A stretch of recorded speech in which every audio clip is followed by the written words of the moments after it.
The following program originates live with the NBC television network.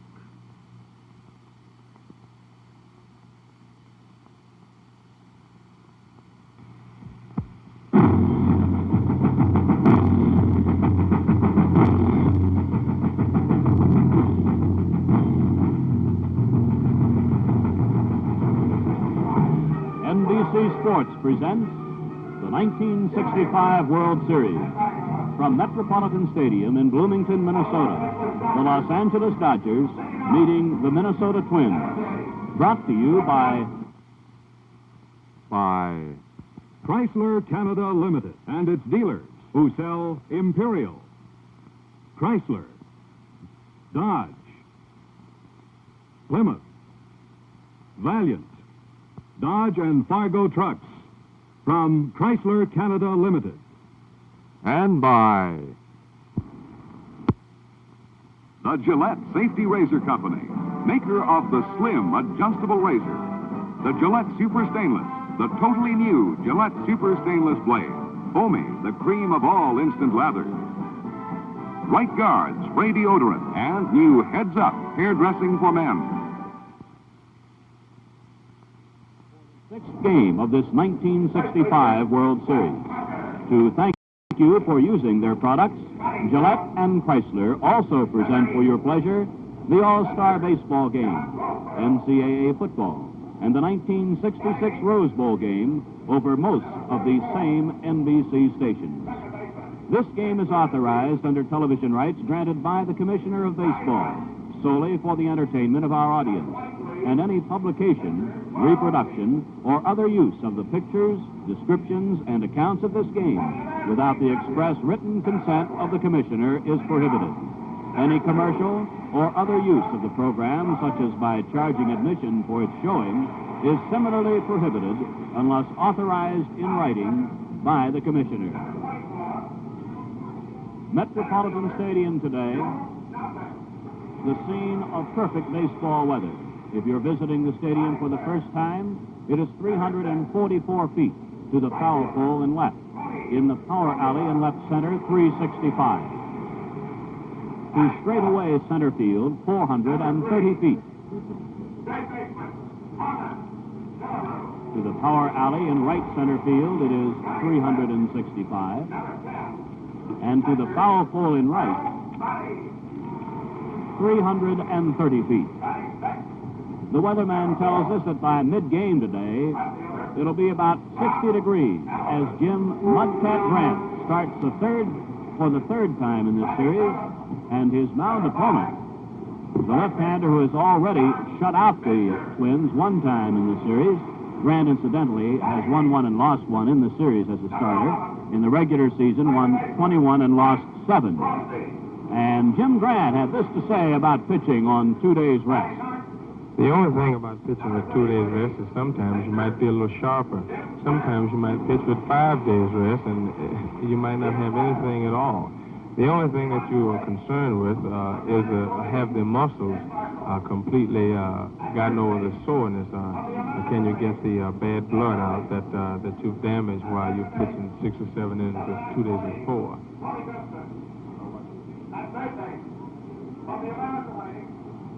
His opponent today, left-hander Claude Osteen, who not only righted the Dodgers after the Twins had won the first 2 games of the series, but Osteen launched the Dodgers to what is now a 3-game winning streak as he blanked the Twins on 5 hits. In a brilliant effort at Dodger Stadium in Los Angeles, the score of that game was 4-0. The starting lineup for Minnesota. It'll be the same as faced Osteen when he pitched before. Versailles at short, Zoilo Versailles. Joe Nossick in center. Tony Oliva in right. Harmon Killebrew, the cleanup batter, plays at third. Earl Batty will catch and bat in the number 5 spot. Bob Allison is in left field, batting number 6.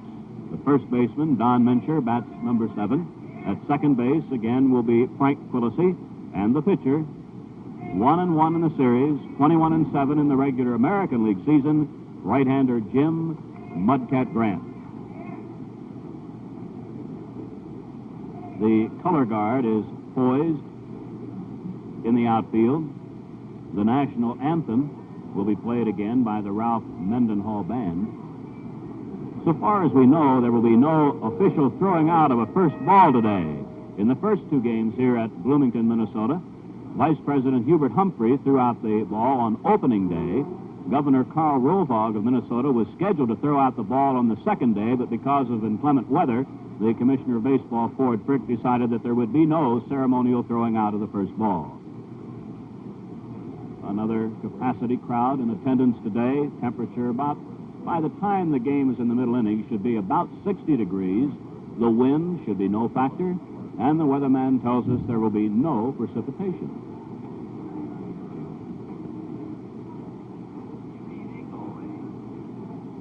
The umpires are coming out to position at home plate. At the plate today will be Ed Vargo of the National League. Manager Sam Mealy, and still not a father for the fifth time. I guess we should add that. Manager Walt Alston, represented by his captain, brilliant shortstop, Maury Wills. Ed Vargo at home plate. Ed Hurley of the American League at first. Tony Benson of the National League at second.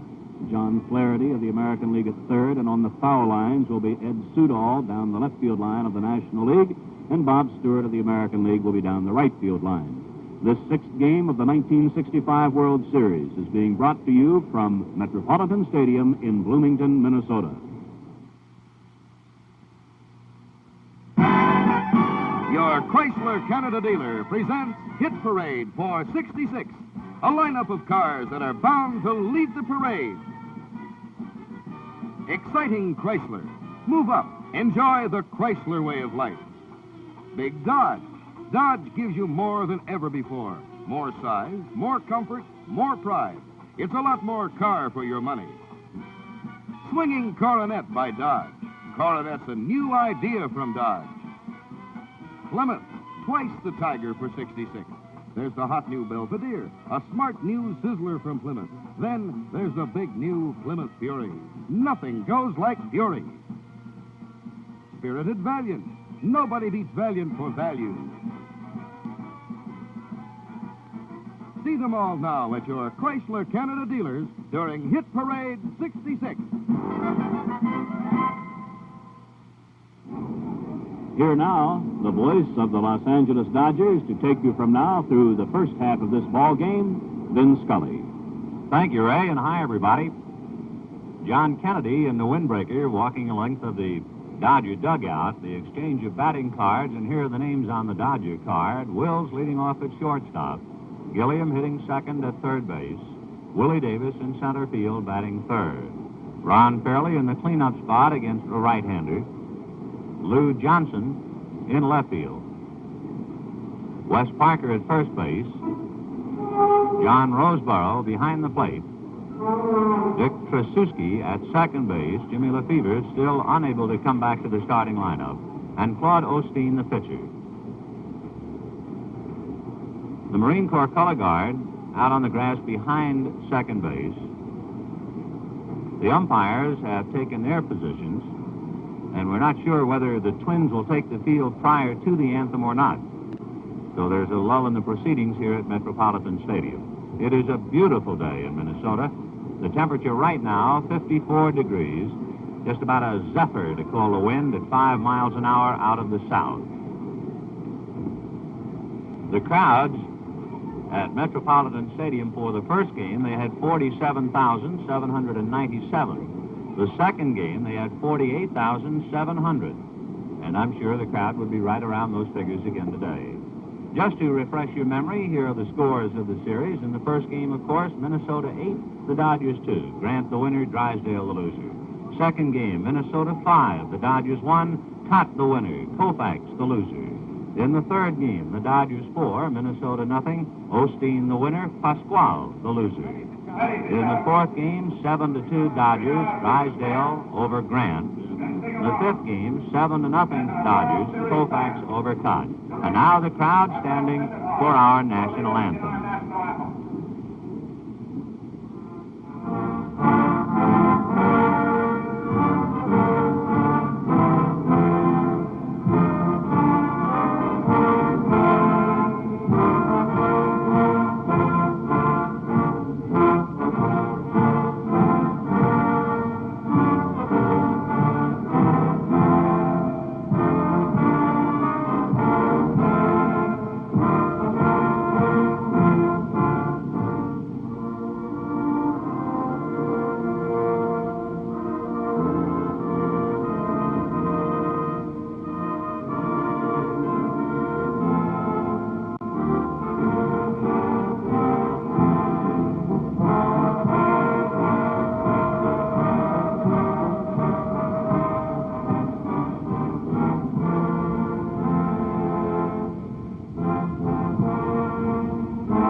We pause briefly for station identification.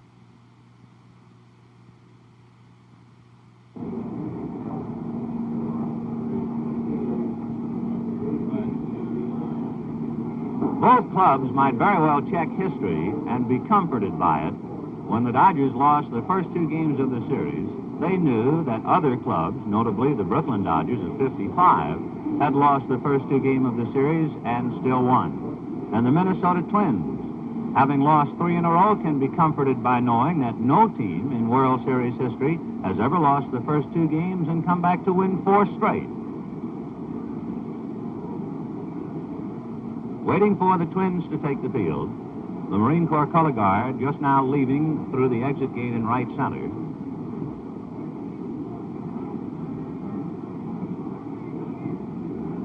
In a moment, they'll be up and at 'em. The 6th game of the World Series with Jim Grant and Claude Osteen. Grant working on 2 days' rest. And now Minnesota takes the field.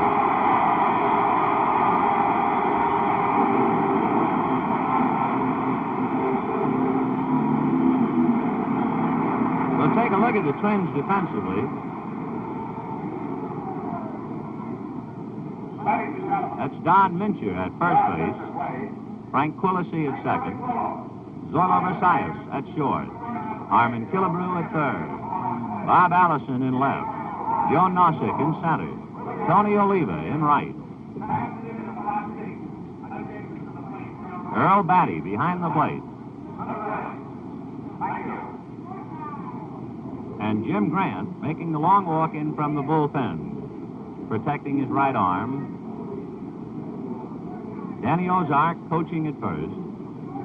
Preston Gomez at third for the Dodgers. Both starting pitchers warmed up in the bullpen. They are both now heading towards the infield. Grant to the mound and Osteen towards the dugout.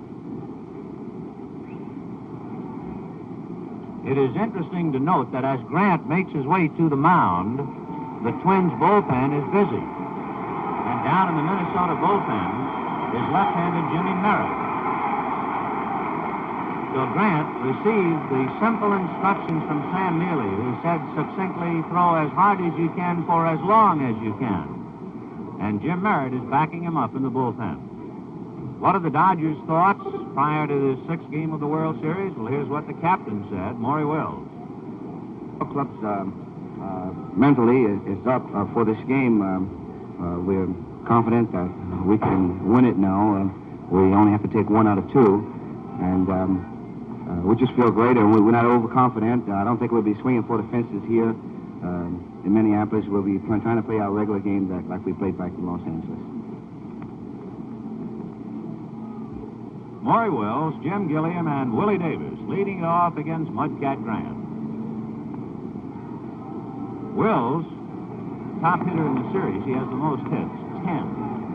For the Los Angeles Dodgers, ready now, number 30, shortstop, Maury Wills.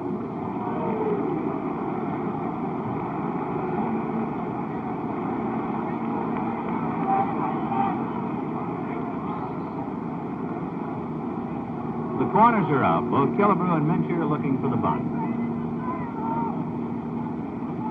Wills, 10 hits and 22 at-bats, and he's picked up 3 RBIs in the series. And Jim Grant, ready to go to work. He's 1-1 in the series. Fouled away. Back at the Dodger dugout in the crowd. 0-1. And that baseball, oddly enough, landed in amongst the Dodger wives.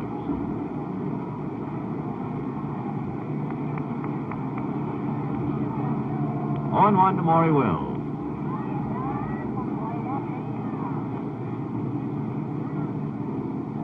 Breaking ball fouled away. 0-2. So the fastball and the curve, and Wills in a hole. 0-2. To repeat, left-hander Jim Merritt is loosening up in the bullpen for the Twins, just in case.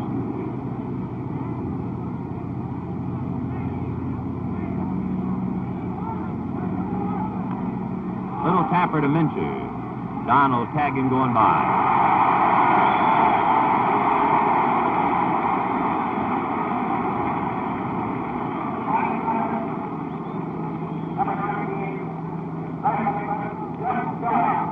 Here's third baseman Jim Gilliam. He has 4 hits in the series.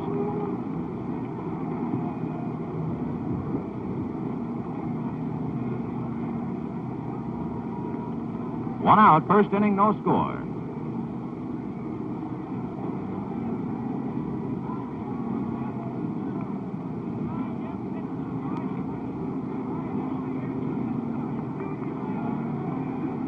Fastball fouled away.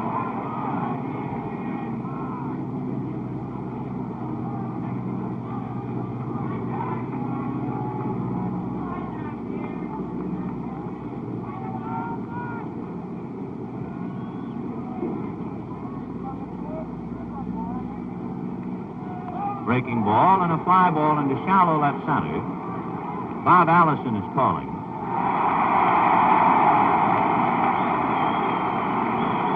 So the pattern has been the same for the first 2 hitters. Grant has started them each with a fastball and come back with the curve. 2 out, and here is Willie Davis. Willie has 6 hits in the series. As relaxed as ever.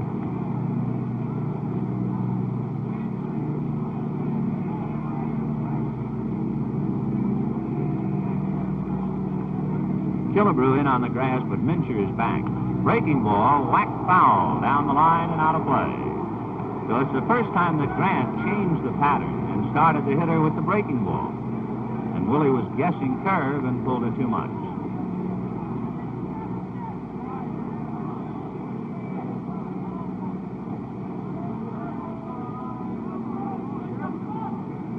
Another curve, hit the straightaway center. Nossick is there.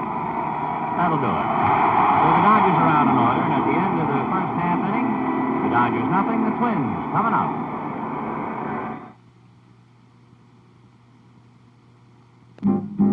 Get more. Get a lot more. Get a lot more car for your money. Get Dodge for 66. Get Dodge for 66. Dodge! Dodge goes like the wind, with 440 cubic inches of scorching V8 power. Dodge corners like it's on rails. Dodge rides like velvet on a road-smoothing 121-inch wheelbase. Dodge is a very exciting car. Thrill to Dodge soon. It's a lot of cars. Get Dodge! It's the most car in the popular price field. Get Dodge for 66.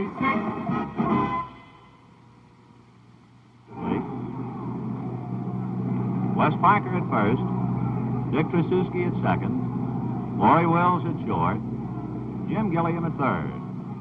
Lou Johnson in left. Willie Davis in center. Ron Fairley in right.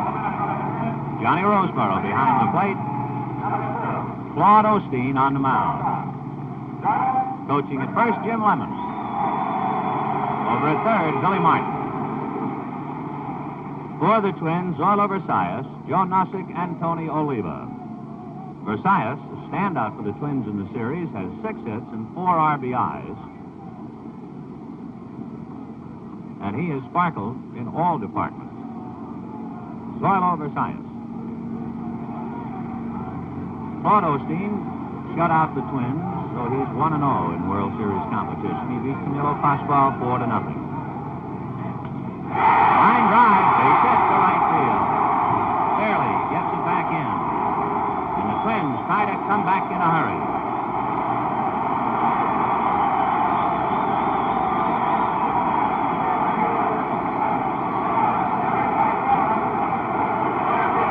Center fielder Joe Nossick with 4 hits.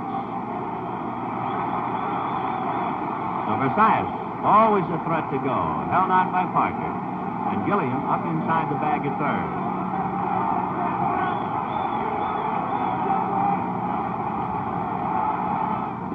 Strike. Claude Osteen, as the fates would have it, won his first major league game here at Metropolitan Stadium in Bloomington. It was as a member of the Washington Senators. It was in the tail end of the 1961 season.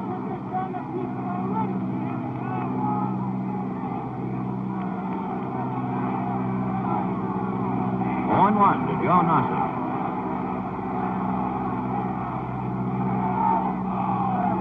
Watching Messiah.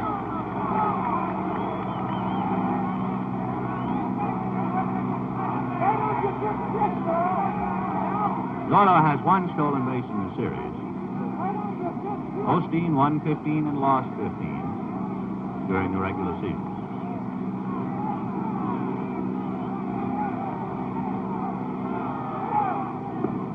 One and one.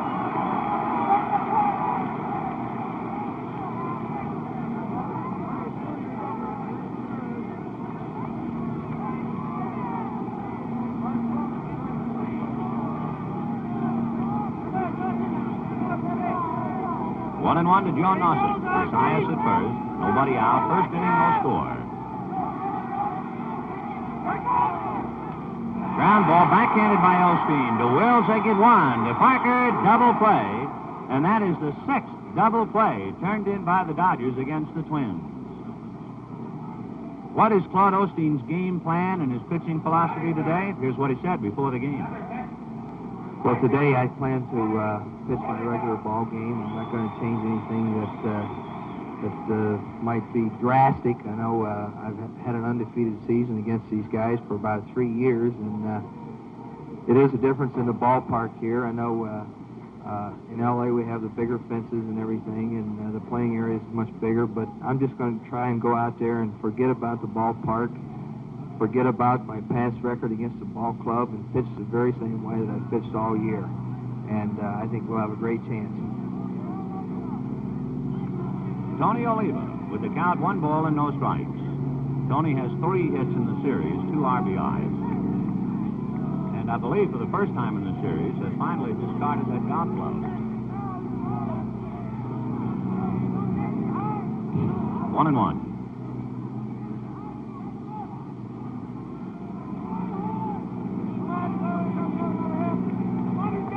Two out, first inning, no score. 6th game of the World Series. The Dodgers have won 3, the Twins have won 2.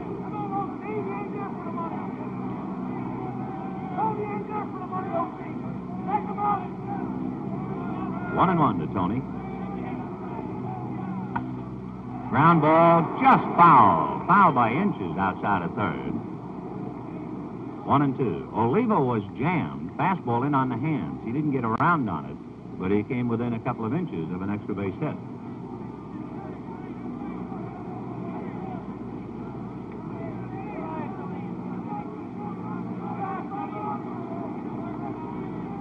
Claude Osteen, who more or less was in the shadow of Koufax and Drysdale all year, trying to do something they could not do, beat the Twins twice. All the way to the backstop, 2 and 2.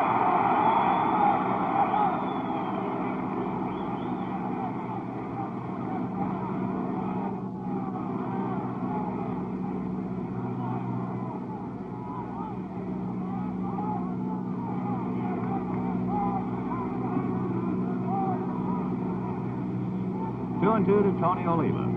2 out, first inning, no score. Dodgers went out in order. Versailles singled, but Nossick hit into a double play. Ball 3. Well, he's still trying to crowd Oliva, and he's gone all the way. Big man on deck, Harmon Killebrew.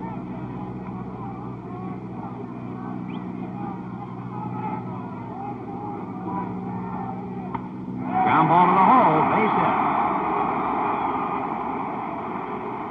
So for Tony Oliva, his 4th hit of the series, the Twins' 2nd hit in the first inning, and here is Harmon Killebrew.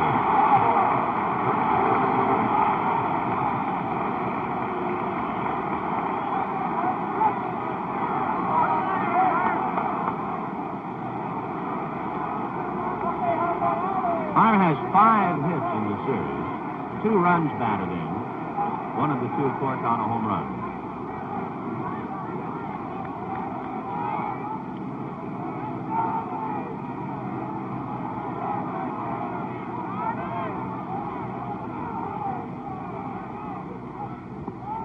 Ball 1. Osteen here in the first inning. His is not nearly as sharp as he was in Los Angeles, where he was able to keep the ball down consistently. He's been up.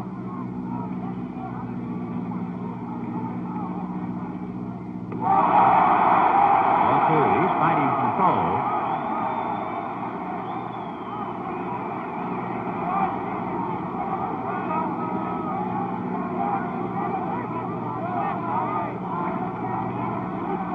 Two balls and no strikes to Harmon Killebrew. Tony Oliva at first base is a threat to go in the sense that he has stolen 19 bases, but with 2 out, you wonder if the Twins would let him run and perhaps deprive Killebrew of a chance to swing. Strike. Fastball at the knees, 2-1.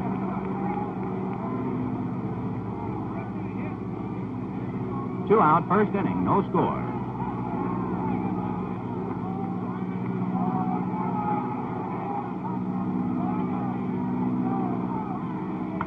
Ground ball to Gilliam, big hop. He goes the short way to Tracewski.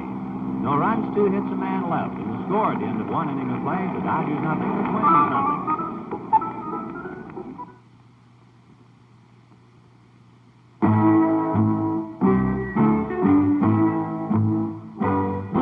If you like your excitement big and beautiful, meet your kind of car. Chrysler Sport 300. This is the Chrysler that's as young as you feel. This is the Chrysler that was designed for the adventuresome.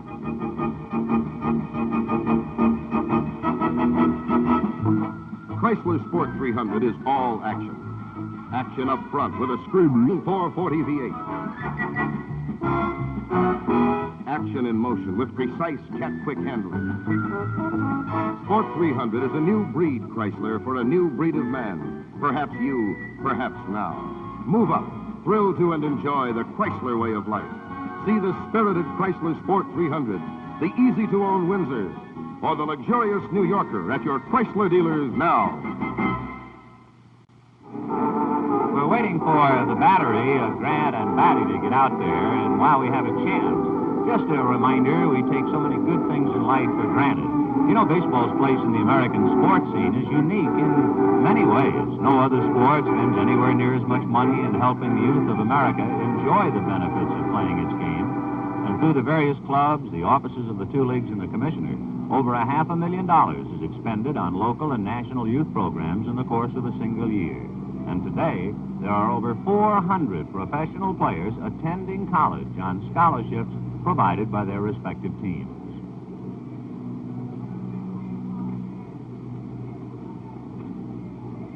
Second inning, no score. The Dodgers will have Ron Fairley, Lou Johnson, and Wes Parker against Jim Grant, who set them in order in the first inning.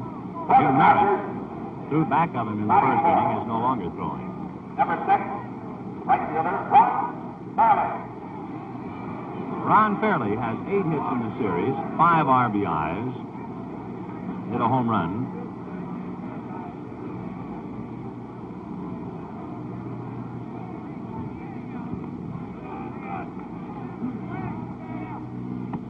Ball 1, breaking ball.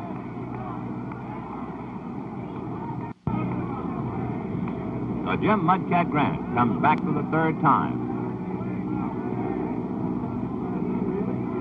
Breaking ball, hit to center, and Nossick is there. 1 away.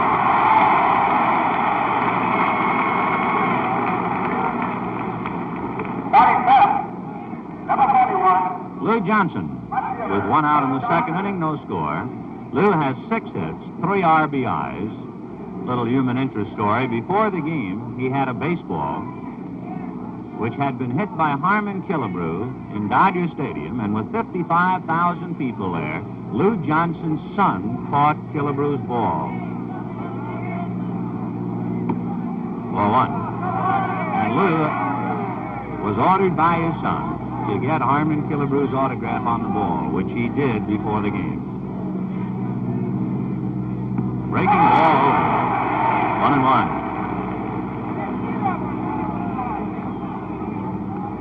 1 out, second inning, no score. Nice breaking ball. Jim Grant throwing all curveballs to Lou Johnson. 1-2 to count. Fastball hit off the fist's little foul, and Mincher gloves it. So after looking at so many off-speed curveballs, Grant then jammed Johnson with the fastball. 2 out, and here is Wes Parker. Wes has 5 hits in the series, a run batted in.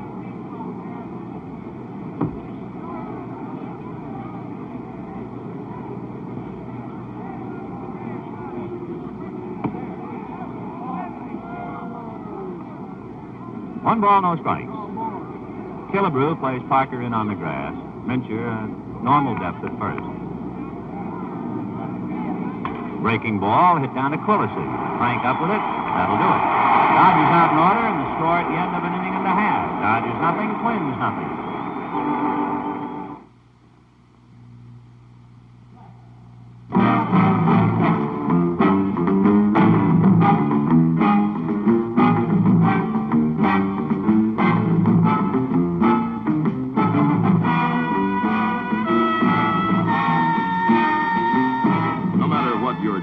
The new Dodge and Fargo trucks work harder and longer for you. And now, another message from Chrysler. September 26, 1962, Chrysler Canada Limited announced the 5-year or 50,000-mile powertrain warranty. These cars carried it, the 1963 Chrysler-built cars. Today, many of these cars have new car warranty left. Think of this when you're buying a new 1966 car. Think of still having warranty protection in 1968, 69, or even 70. Makes sense to buy a car or truck from Chrysler. Twins first base coach Jim Lemon and also batting coach had this to say about the Twins and the 3 losses in Los Angeles. I would say probably a club in the American League or National League has a park in which they like to hit in best, and also a park that they dislike to hit in. I think our ball club, player for player, would say that we do not like to hit in Dodger Stadium, and it's proved that we didn't do it all year against the Angels, and our ball club is not down, and by gosh, it's this ballpark we like to hit in, so I hope we score some runs. The pitch to Batty, high and away, ball 1. 1-0 to Earl. On the corner. Batty has 2 hits in the series, 2 RBIs. His sore neck has improved considerably, although he is still having some trouble with his voice. Ball 2. Batty, Allison, and Mincher, the way the Twins stack up here in the second inning, no scores.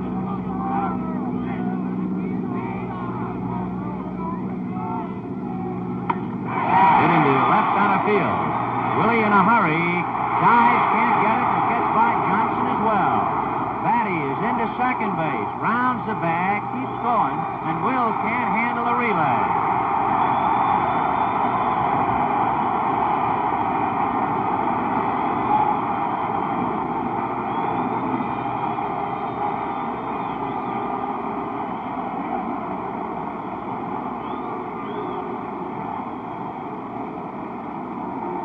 Earl Batty had 2 triples during the regular season. Here's another one. The big play was got by Johnson.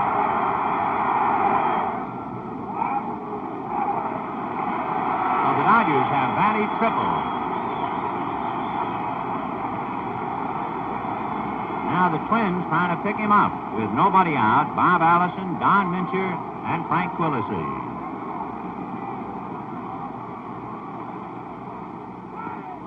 Strike. Osteen has not looked sharp at all. He has been high and away. He has been missing. And the Dodgers now have Howie Reed loosening up in the bullpen.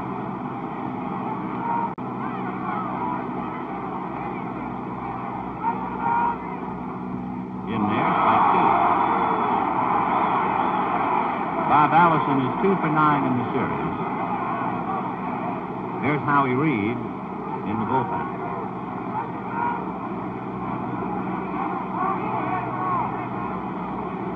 The infield is halfway up right now with nobody out. 1-2.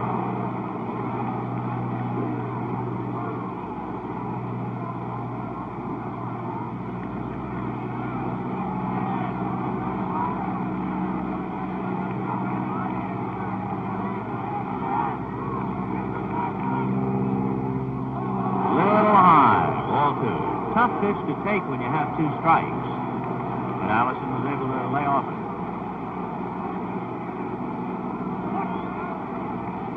Two and two to Big Bob. Former fullback at Kansas.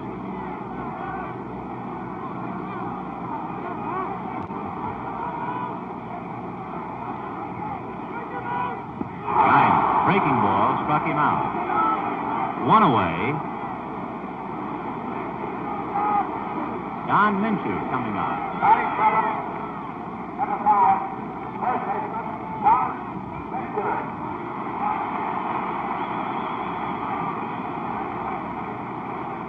Don Minshew has 3 hits in the series, a run batted in, a towering home run against Drysdale in the first game. The infield up on the left side, but Wills now goes to halfway. Batty at third. 1 out. No score, second inning. Roseboro wants to talk to Osteen, and I also believe Pasuski.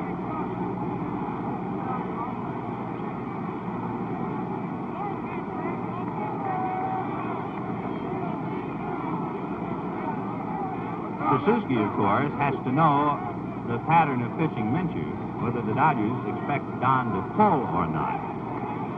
And the way Pasuski is playing second base, you figure that Osteen will try to keep the ball away.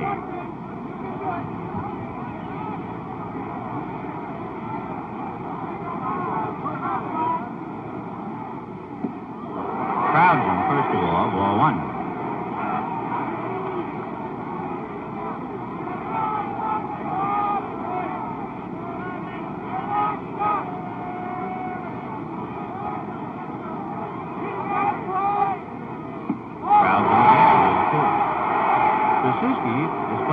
To his right, as far as the hole on the right side of the infield is concerned.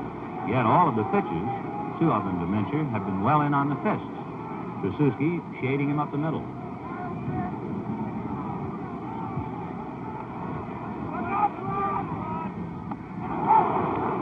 Two and 1.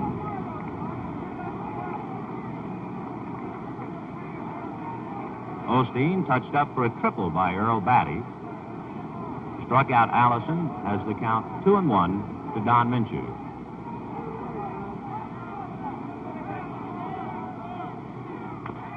Ground ball, foul.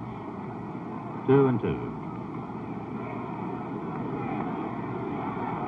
Earl Batty at third. Willie Davis tried to make the diving catch and missed, and then the ball eluded the backup man, Lou Johnson.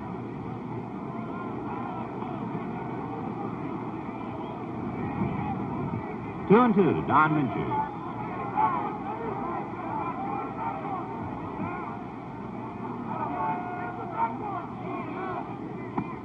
Just outside. So Osteen, after pitching in tight to Minshew, tried to get the outside corner and missed. 3-2.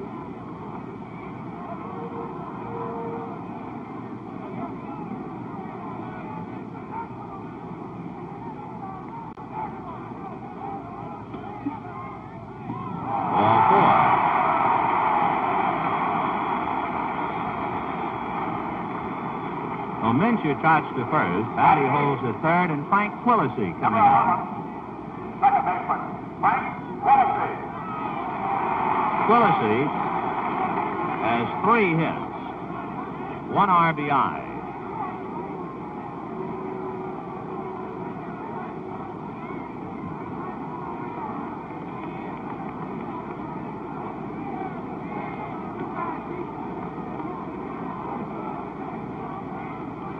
Gilliam up and wide of the bag at third. Parker holding Minshew at first.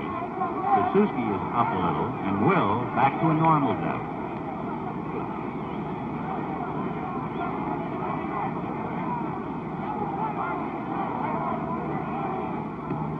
Ball one.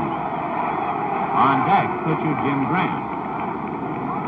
No score. The Twins threatening here in the second inning. One out, runners at first and third.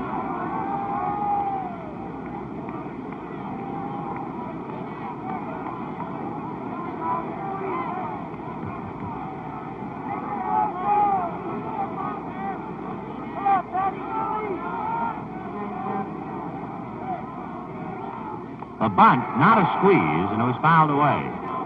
What Quillisi was doing was bunting for a hit and trying to get Minshew over. Batty was not coming down from third. Earl anchored at the bag. Quillisi just trying to get aboard. Minshew at first.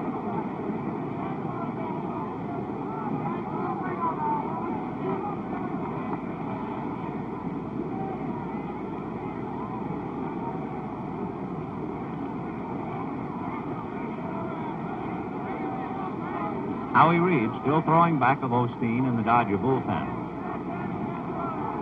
1-1 to Frank Quillisi.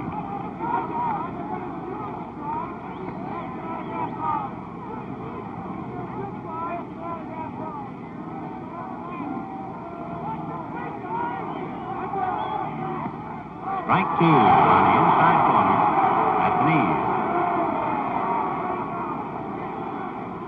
Osteen had 2 strikes on Allison and struck him out. 2 strikes on Minshew, but walked him. And comes right back with 2 strikes on Quillisi.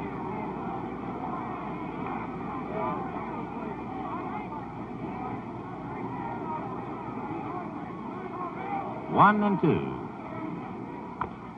Foul ball. So Batty still at third.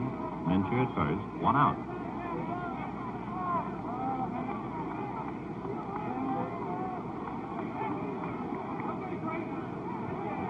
No score, second inning.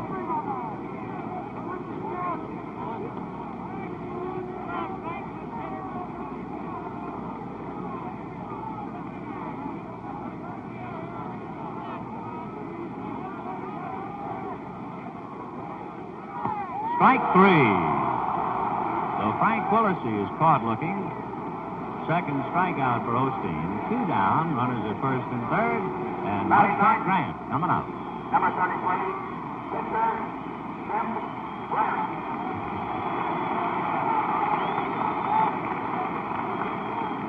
Jim Grant.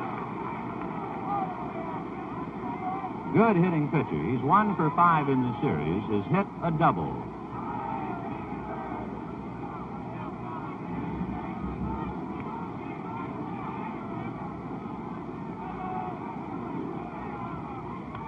Fouled away.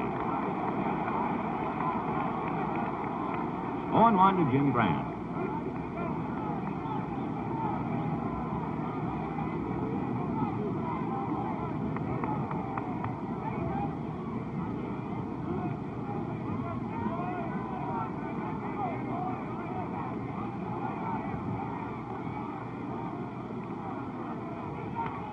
Fouled away, or first out of play, 0-2. This is the 62nd World Series, and it marks the 37th time the competition has been extended through at least 6 games. 17 times they've gone 7. Earl Batty at third, Don Minshew at first. 2 out, 0-2 to Jim Grant. So Osteen throwing a lot of strikes. 1-2.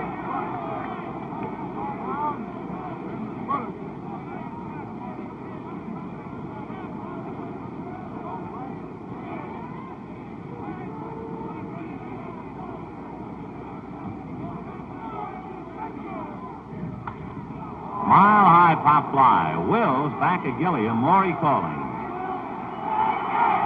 That'll do it. No runs a hit. The Twins leave 2. And at the end of 2 innings of play, the Dodgers nothing, the Twins nothing. Plymouth Belvedere. There's something about a brand new, sparkling Plymouth Belvedere that sets a man a-dreaming. Fireball O'Hare, champion of the world's most grueling cross-country rallies, yet again sets out to smash records all across the country in his hot new Plymouth Belvedere. No test is too hazardous as Fireball meets every challenge. And who is once again the unbeatable champion? The unconquerable O'Hare and his hot new Belvedere Satellite. Yes, Plymouth Belvedere sets a man a-dreaming. But man, what dreams. And it's the kind of car that fits a young family's budget. Remember, folks, for 66, there are two great Plymouths. The hot new Belvedere and the big new Fury. Both cars are backed by Plymouth's famous warranty. Belvedere, Fury. They're the greatest.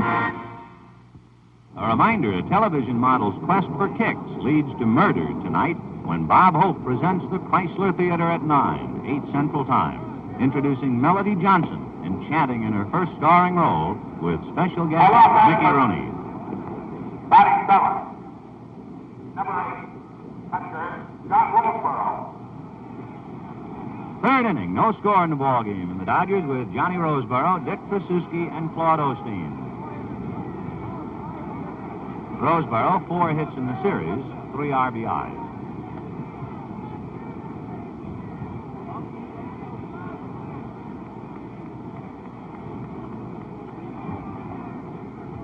Breaking ball, popped up. Harmon Killebrew. Well, it's one of those things.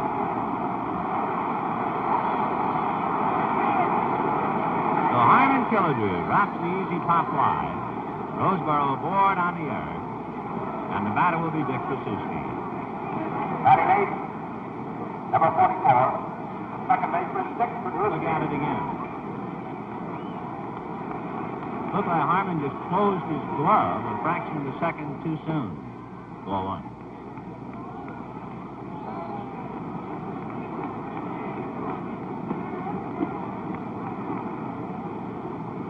For the Twins, their 4th error of the series, the Dodgers have committed 5.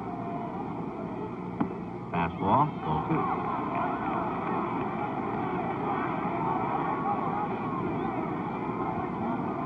Jim Merritt up again in the Minnesota bullpen. Ran through a lot of curveballs in the first 2 innings. Now 2 fastballs to Tracewski. And another, ball 3.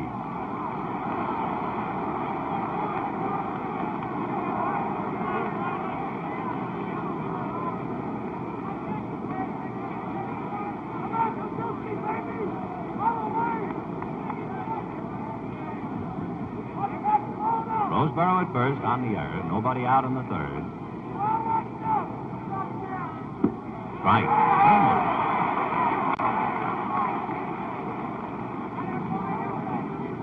Here's Roseborough, held on by Minshew.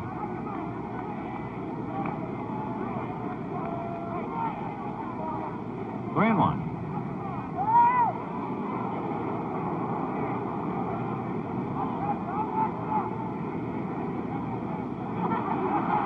Jim Grant bobbing and weaving out there, trying to hold Roseborough.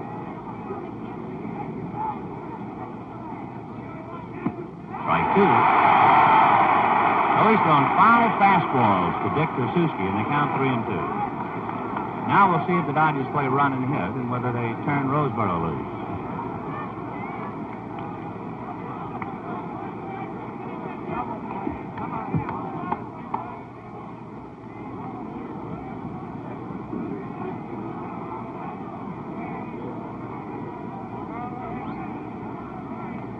Full count, nobody out. Roseborough goes. Pitch is strike 3. The throw down, they double him easily.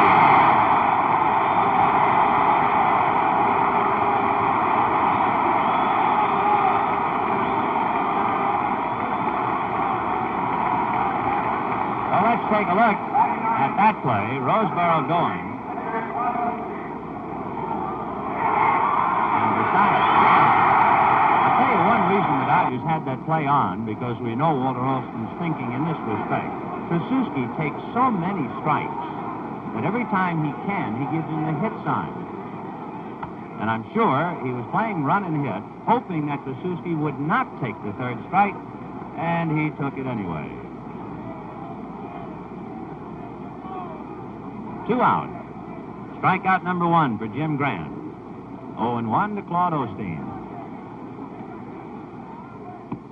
Strike 2, and I mean, he's cut loose. That's the best fastball he's thrown. That one had a little something on it. 0-2. Fly ball into left field. Allison there. That's it. No runs, no hits, an error, nobody left. And at the end of 2.5 innings, the Dodgers nothing, the Twins nothing.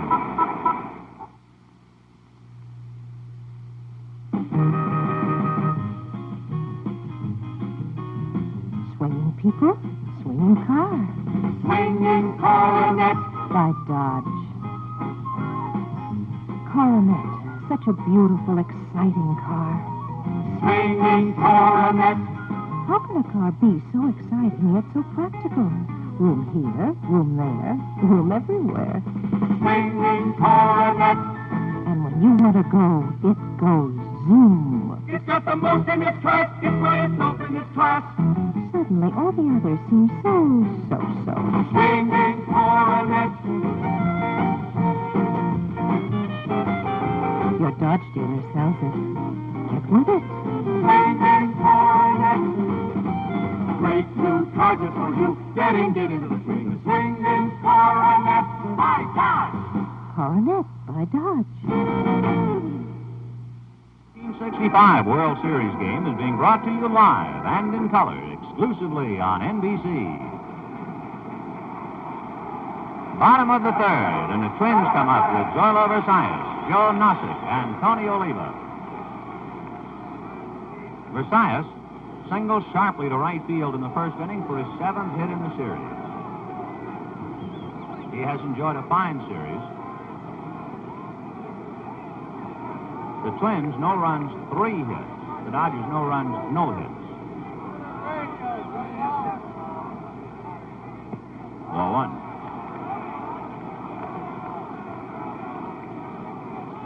Osteen has allowed 3 hits in 2 innings. In Los Angeles, he allowed 5 hits in 9 innings.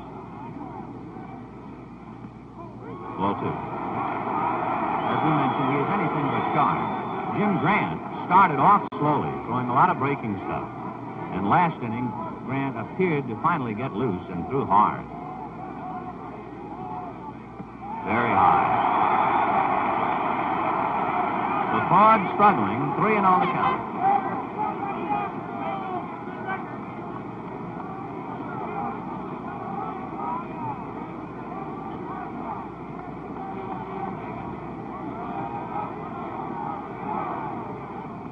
On the phone.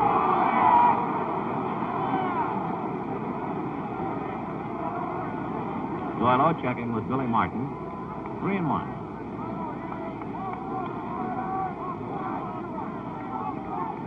Walter Olson watching his Rude. Drive to left, but hooking down the line, foul and out of play.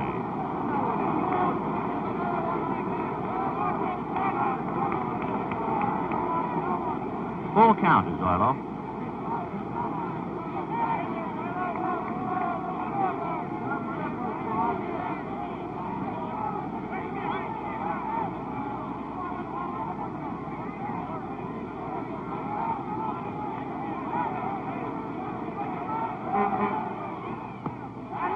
Just missed, and Osteen comes down off the mound. Ball 4.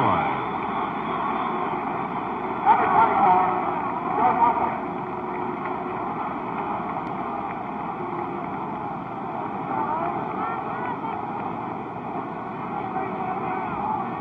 So Versailles, who singled in the first inning, now walks, and the batter is Joe Nossick, who hit into a double play by way of the mound.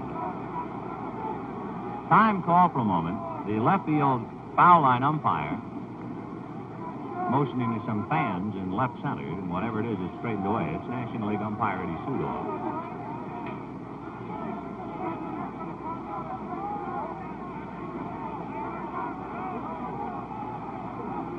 Gilliam up even with the bag at third. A pitch out, and he almost threw it away. So Versailles at first base, and Osteen almost wild pitched him.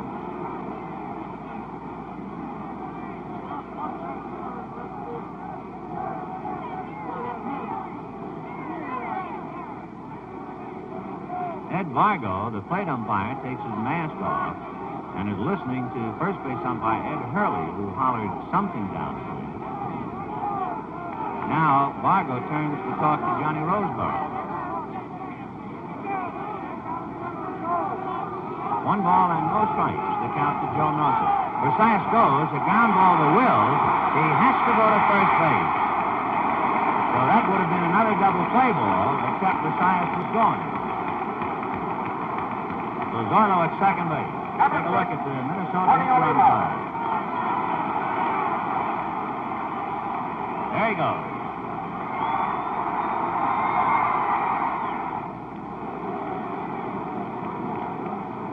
So the Twins move Zoilo over to second base, and with 1 out, Tony Oliva and Harmon Killebrew back to back. Oliva single to left in the first inning, grounding one through the hole. No score in the third.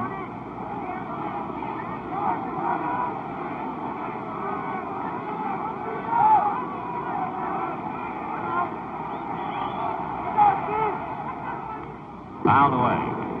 Wills is bird-dogging Versailles down there at second base, and in doing so, opens up a considerable hole on the left side of the infield, and Oliva likes to go that way.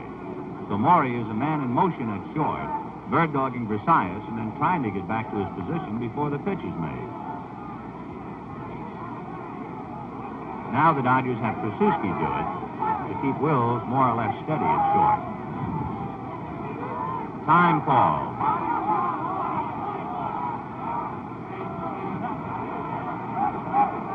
Osteen in trouble in each of the first 3 innings.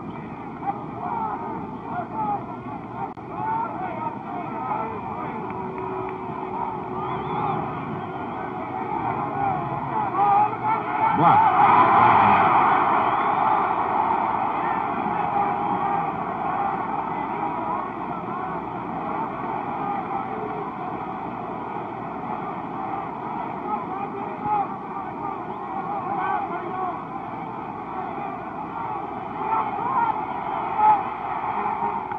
Little ground ball to Gilliam. He holds Versailles, throws Oliva out.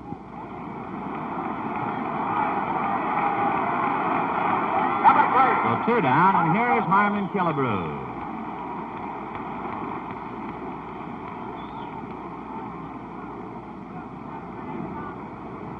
Harmon embarrassed by dropping the little pop fly, but it was wiped out immediately when Roseborough was nailed after Krasuski struck out.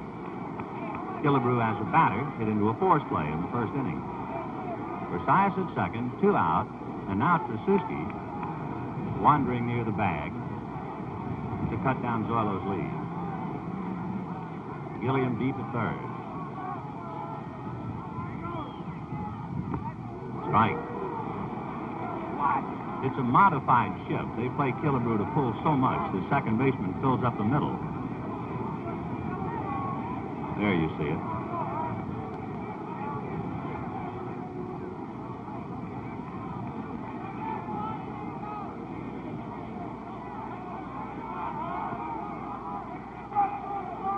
Ground ball to Wills.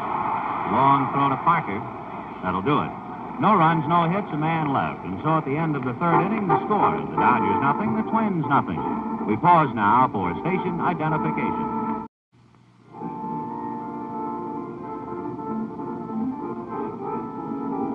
Friends, a reminder about this great game of ours. With America's population growing, baseball attendance grows at an even faster rate. The National League alone has played to over 48 million fans in the past 4 years, and this year's attendance setting an all-time record.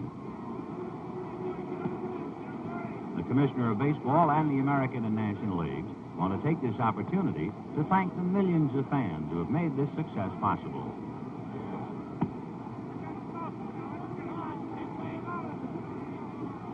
Number 30, Barney Wells. Fourth inning, no score in the ball game. Maury Wills, Jim Gilliam, and Willie Davis. Jim Grant, on 2 days' rest, has retired 9 in a row.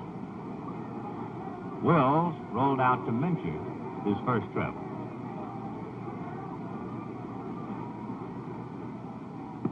Fastball. Killebrew in on the grass at third. Mincher up inside the bag at first.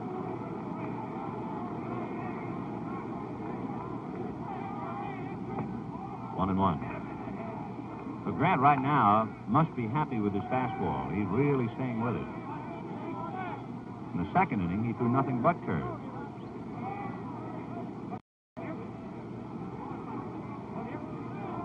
There's a breaking ball, hit down to Visayas. Throws him out.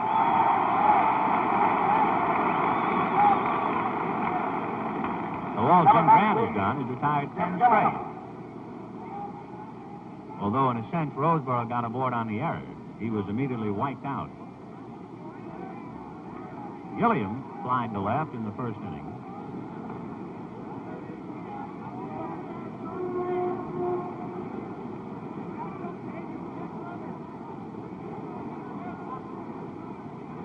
Fouled away. It's interesting to note that so far, the Dodgers have not tried to bunt even once, which is perhaps the biggest surprise so far of the day. Hop fly, back of first, Mincher and Quillisi, with Quillisi calling. In foul ground. 2 out, Willie Davis coming up.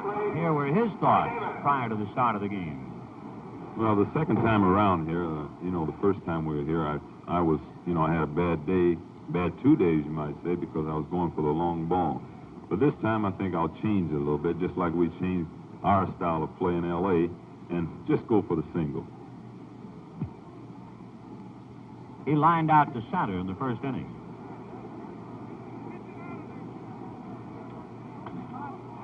Fouled off third, Killebrew over, no play. The Dodgers said for publication when they left Los Angeles that they would not let the smaller ballpark here at Metropolitan Stadium change their attack. But they have. They're swinging away. And it's no score in the fourth with 2 out. Ground ball to Don Mincher. That'll do it. So the score at the end of 3.5 innings of play. The Dodgers nothing, the Twins nothing.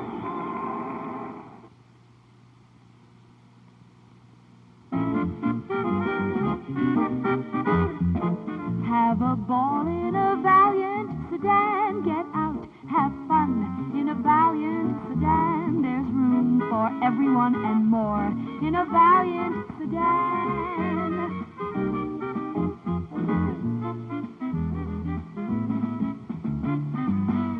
Raise a roof in a Valiant convertible. Get out and go in a Valiant convertible. Feel the fresh breeze blow in a Valiant convertible.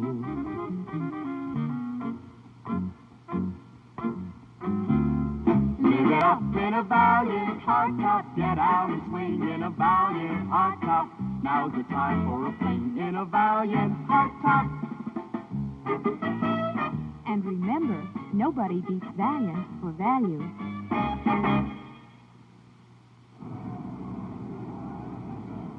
Bottom of the fourth inning, no score, and enjoying this beautiful Minnesota weather and the 6th game of the World Series, the commissioner of baseball, Ford Frick.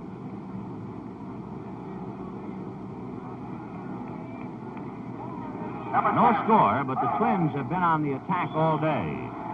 Earl Batty tripled to open up the second, but stayed there. Strike.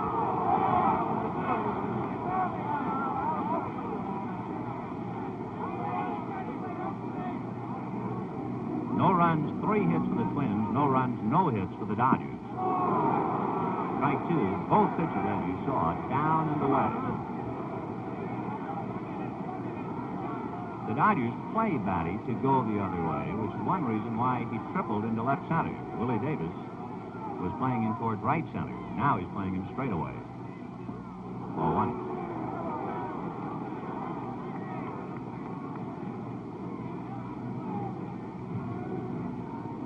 Osteen has allowed 2 singles and a triple and walked 2 in 3 innings, but no score. Fouled away.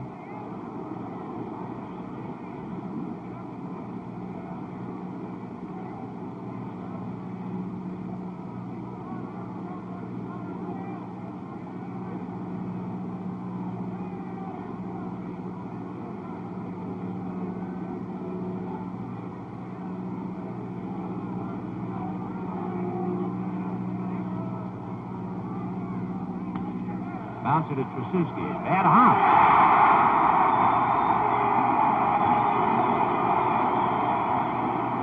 That ball took a rough hop. It did not come up for Trasuski. He is going to get an error anyway. Let's take another look at it.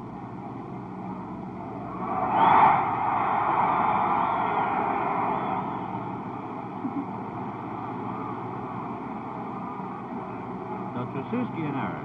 Error on each side. And here's Bob Allison, who struck out in the second inning.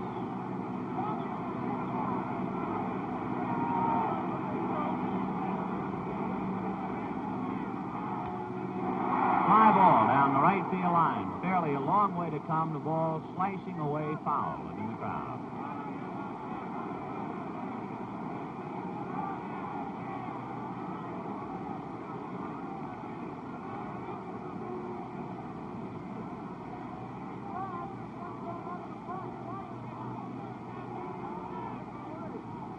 Billy Martin,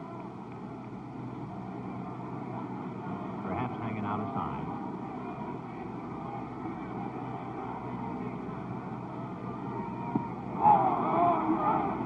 Oh, and 2.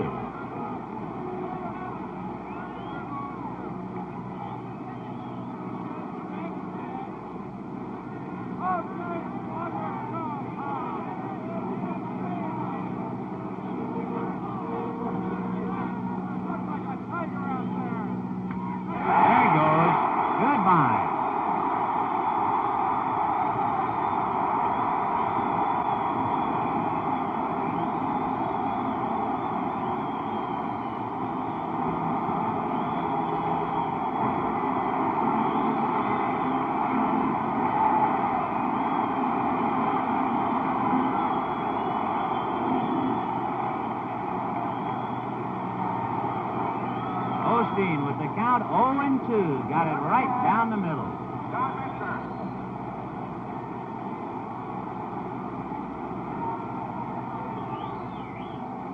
So the Twins on an error and a home run are leading 2-0. And the batter is Don Minshew. Ball one. Only once in the 5 preceding games did the club scoring first not win. Only once. That's when Fairley homered, and then Minshew homered to tie, and the Twins went on to win. Right, 1-1. So Osteen got 2 pitches down and away for strikes, and then got one right down the middle. Howie Reed loosening up again in the Dodger bullpen. Ground ball to Trasuski. Juggle, picks it up, throws, gets him.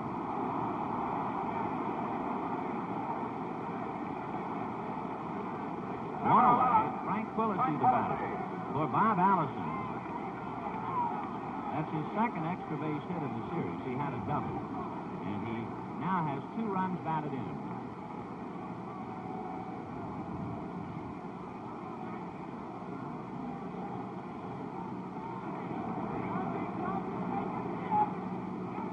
Ball one. Quillisi struck out in the second inning.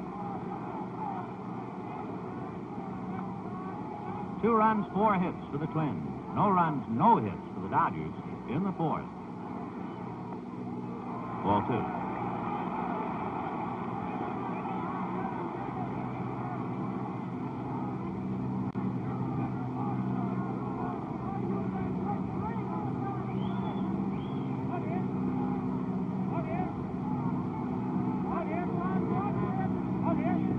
Ball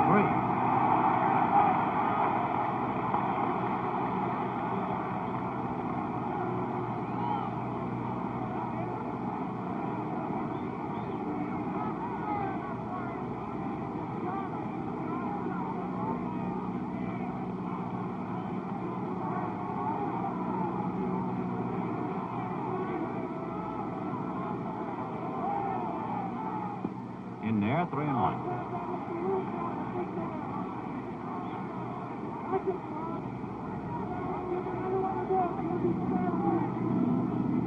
Minnesota 2, Dodgers nothing, bottom of the fourth. 0-4.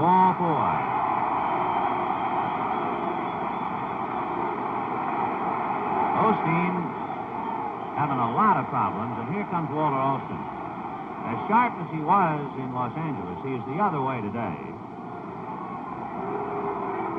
Howie Reed in the bullpen.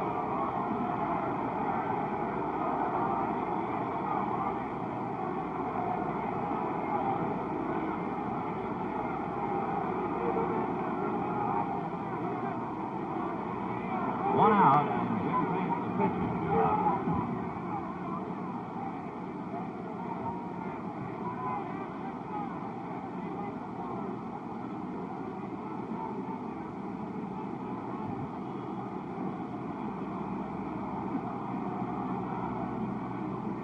So Alston will let the left-hander stay in.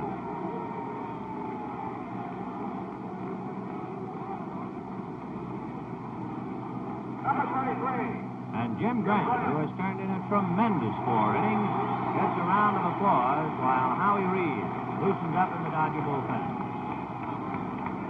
Jim Grant has allowed one man to get aboard, but not of his own doing. Roseboro hit a little pop fly dropped by Killebrew. And he has been humming the ball the last 2 innings of the 4 he's worked.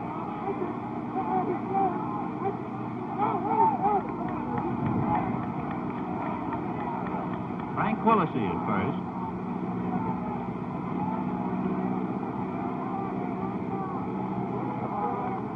Grant, a good hitter, popped out in the second inning.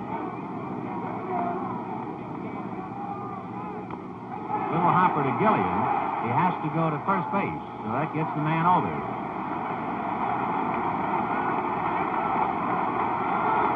So Frank Quillisi at second base with 2 out, and here comes Zoilo Versalles. He singled and walked. He has 4 RBIs in the series.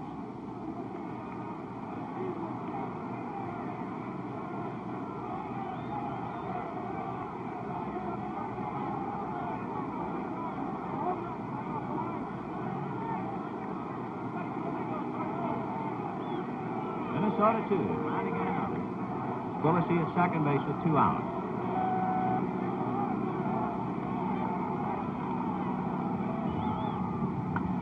High pop fly, Will's calling. That's it. The Twins get 2 runs on 1 hit, an error, and leave 1. The score at the end of 4 innings of play. Minnesota 2, the Dodgers nothing. Meet a man who's going places. A kind of man who owns and drives a big new 66 Plymouth Fury. Fury has a roomy action-styled interior. Fury, a big action car. A big luxury car. With a smooth big car torsion air ride. Clean, crisp lines. Real easy to handle. With a performance choice up to the new 440 cubic inch Commando V8. Nothing goes like Fury, the big new action car. A man's kind of car. The big new Plymouth Fury 466. The kind of car you'll want to take the long way home in. Fury is backed by Plymouth's famous warranty. Belvedere. Fury. They're the greatest.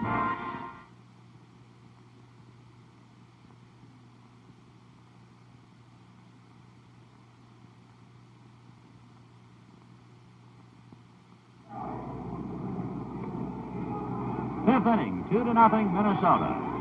Jim Grant, for 4 innings, has not allowed a hit. He'll pitch to Ron Fairley, Lou Johnson, and Wes Parker. Fastball, fouled away. Fairley lined out to Joe Nossick in the second inning.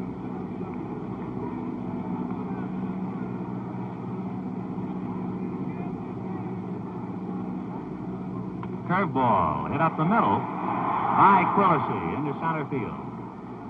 So the fastball was fouled away, and the curveball was hit into center field, and it's the first Dodger hit. And it brings up Lou Johnson. Number 41, Lou Johnson. Lou saw a lot of curves his first time up, and then was jammed by a fastball and fouled out to Don Mincher, the first baseman.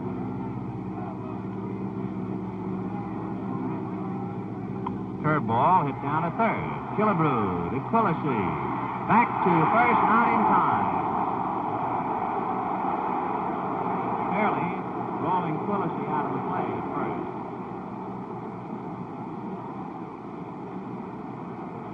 Wes Parker, the batter.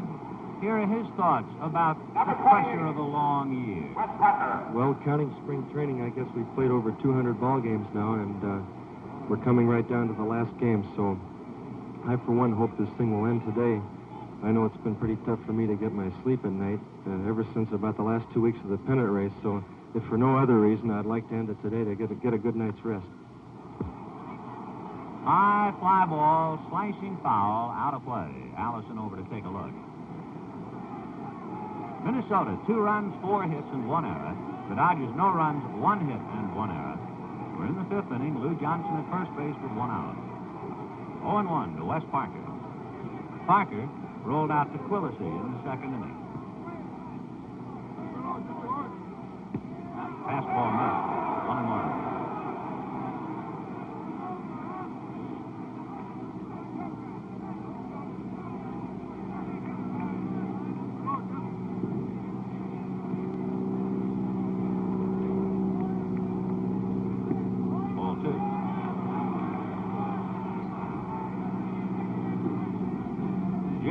Coming back on 2 days' rest, trying to keep the Twins alive, and they're leading 2-0 in the 5th.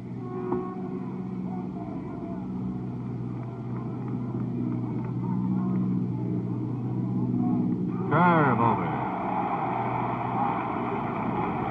2-2. Grant has excellent control. He's not walked a batter. He's been right on the plate.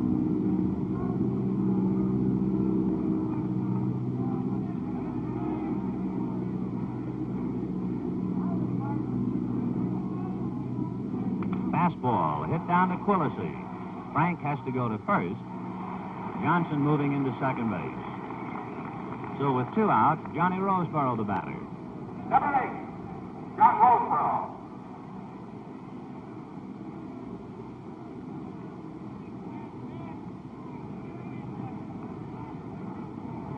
Roseboro hit the little pop fly dropped by Killebrew.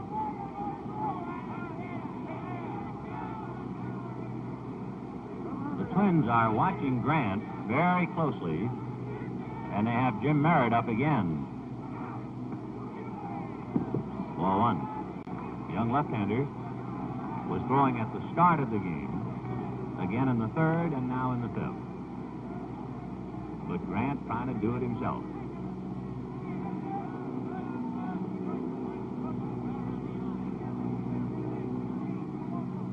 Curve high, ball 2.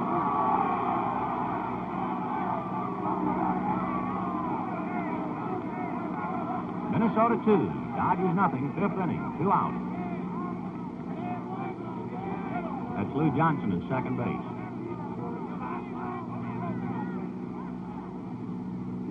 Fastball, and a good one.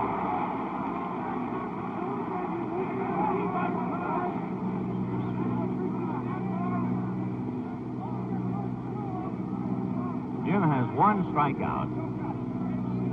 Struck out Tracewski looking on a 3-2 pitch. Fastball, foul back. Lou Johnson at second base.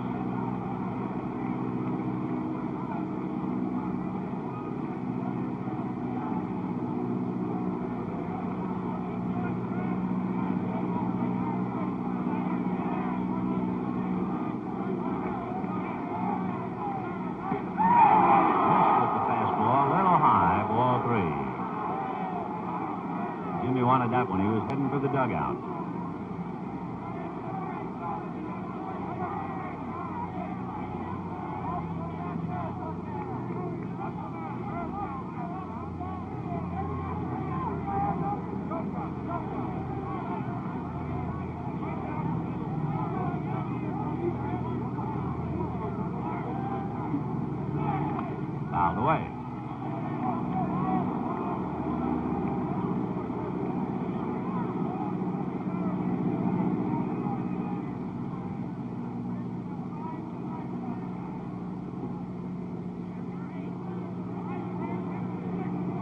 Full count, 2 out, 5th inning, 2-0 Minnesota. Lou Johnson at second base, Dick Trasuski on deck.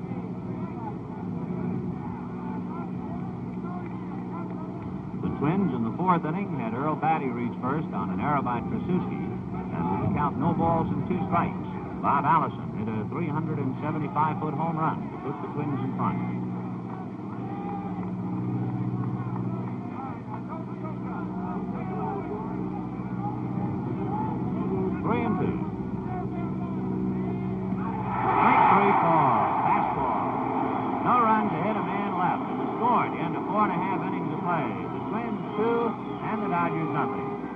Second half of today's World Series game is brought to you by the Gillette Safety Razor Company. A new kind of shave. A new kind of shave you can only get when you shave all the way with Gillette. Only Gillette has the slim twist razor. Looks great, feels great.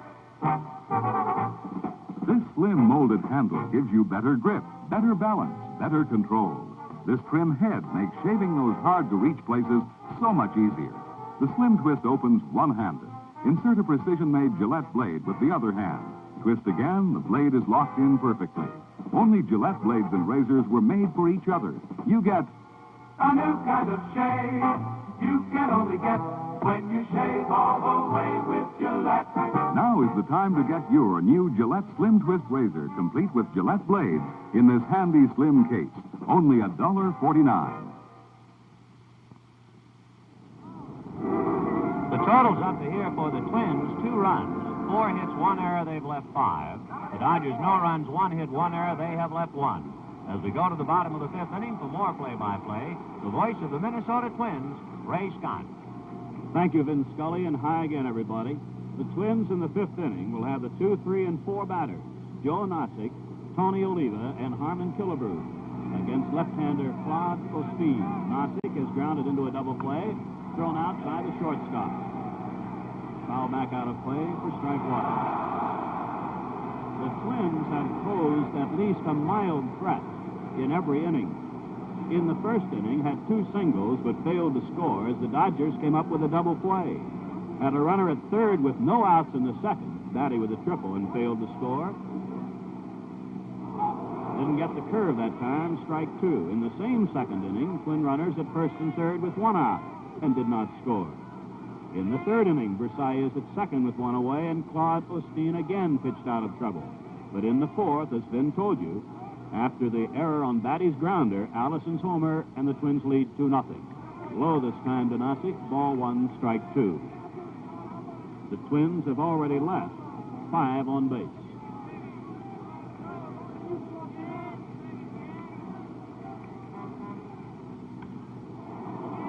Near first, the pop-up in foul territory, Wes Parker, 1 away. This 1965 World Series game is being brought to you live and in color exclusively on NBC. The batter is Tony Oliva. Single to left in the 1st inning for his 4th World Series hit, grounded out 3rd to 1st in the 3rd.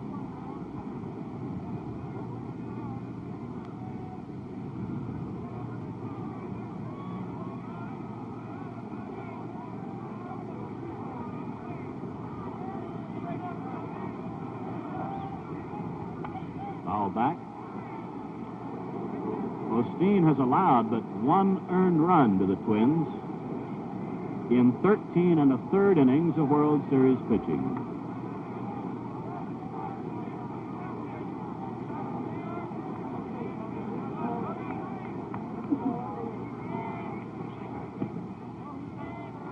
Hit outside at the knees, 1-1. Dodger pitching has been so exceptional that when the Twins scored in the 4th inning, it was their first score after 16 1/3 scoreless innings.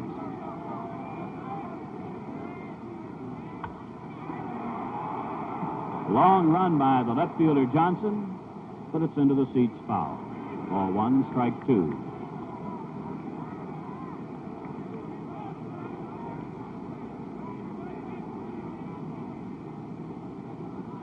At the moment, both bullpens are quiet. That's Harmon Killebrew in the background in the on-deck circle.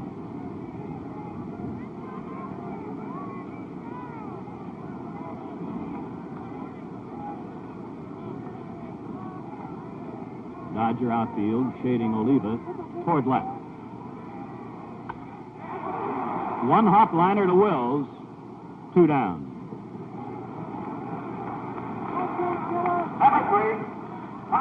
Here's Harmon Killebrew, hitless and 2 at bats. Hit into a force out in the first inning and grounded out short to first in the third. Killebrew's had 5 hits in the series.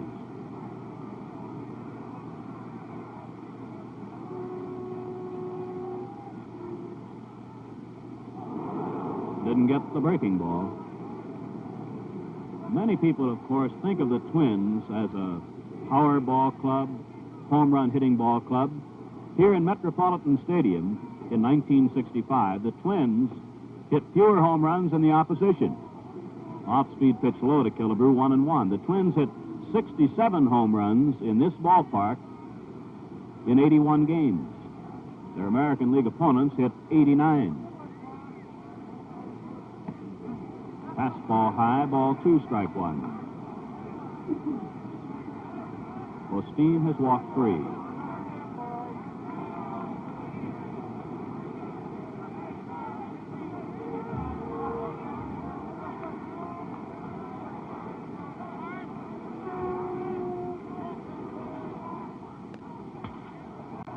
The second baseman, Krasuski.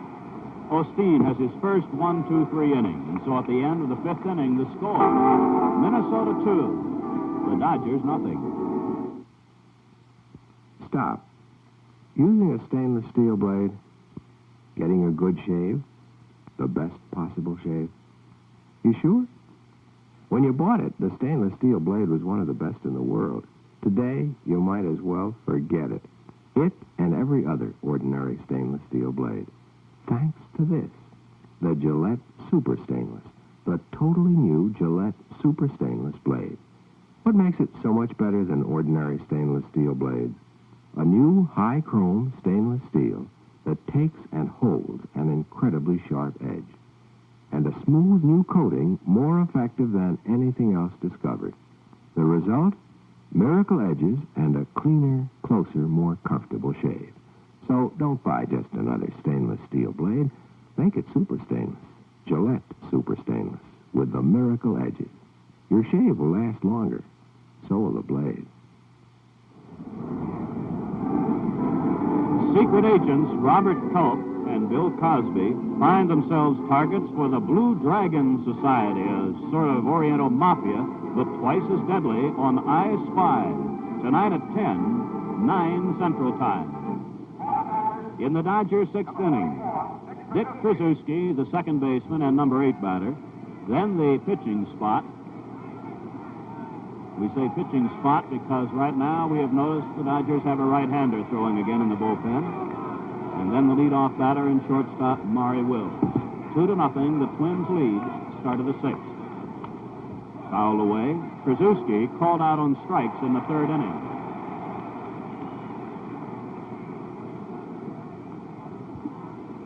Grant has allowed 1 hit, a ground single to center by Fairley in the 5th inning.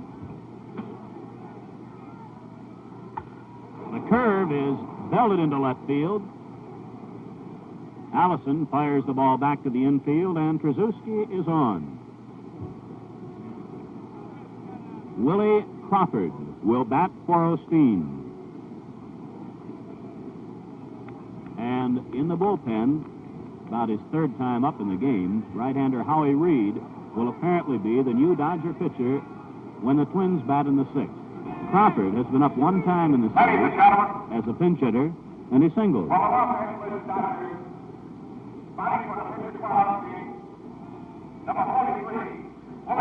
Willie Crawford.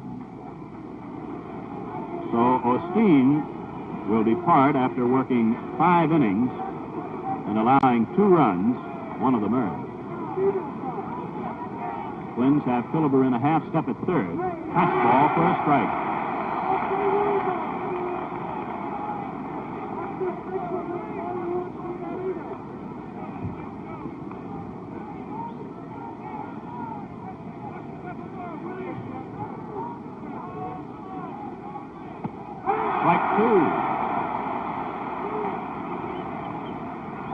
Grant fastball.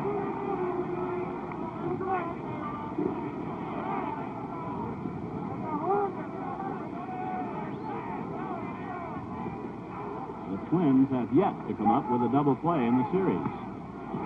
Fastball just inside, ball one, strike two.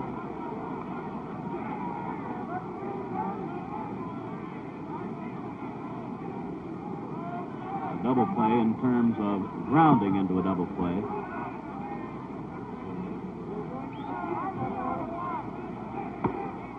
Ball two, 2-2.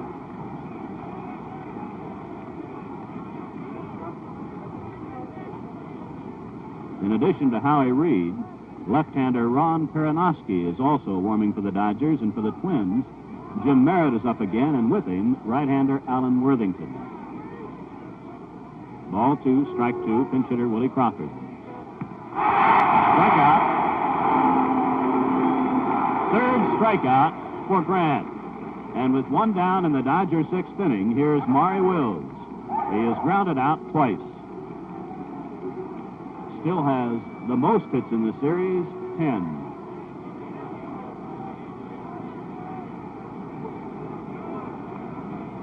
Killebrew will again move in tight at third. Quillisi, the second baseman, well up.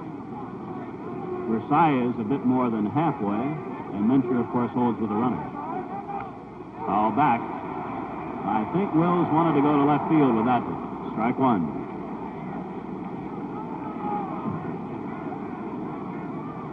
Dodger sixth inning, the Twins lead 2-0 on Bob Allison's two-run homer.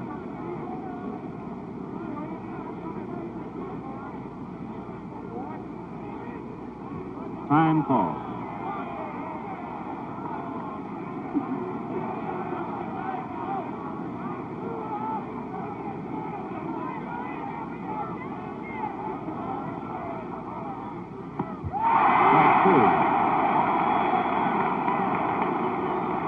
Today, on occasion, has thrown some of the best fastballs I've ever seen him throw. A two-strike count on Wills. Krasuski on first. One out. Base hit to center. Krasuski stops at second. So Wills has his 11th hit of the series. And the Dodgers have their first big threat of the game, with two on and only one out, and the batter, Jim Gilliam. Wills right now within one of equaling Twin coach Billy Martin's record of most hits in a six-game World Series. Martin had 12. Gilliam has flied to left and fouled out to the second baseman.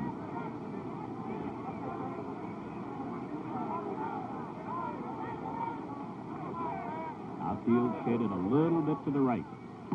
Strike.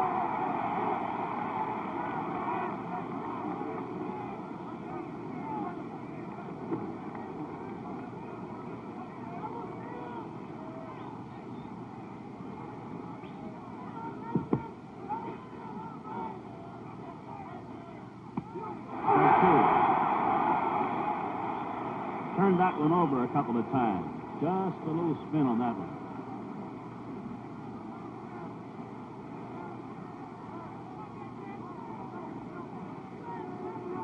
Jim Gilliam has knocked in 2 runs in the series. Wills is on first, and Krasuski is on second.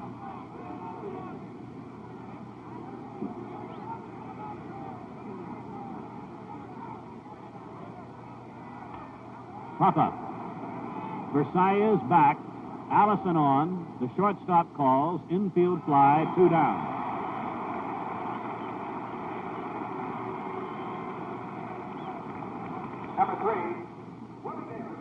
So Grant not bothering to waste any pitches with 2 strikes on the batter. Just concentrating on throwing strikes. Here's Willie Davis.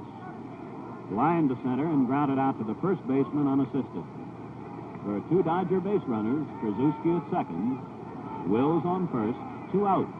6th inning, Twins leading 2-0.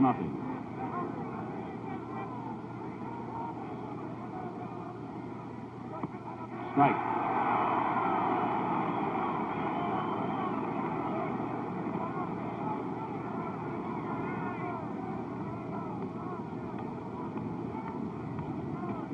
Grant, in 19 2/3 innings of World Series pitching, has walked only 2.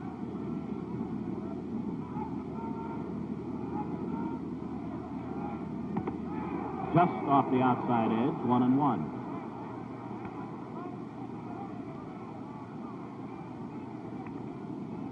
Right side of the infield deep. Nossick, the center fielder, perhaps 2 steps toward right.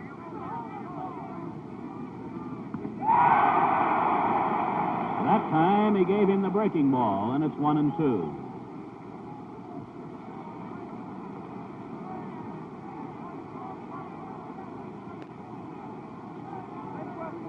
Davis, 6 hits in the series.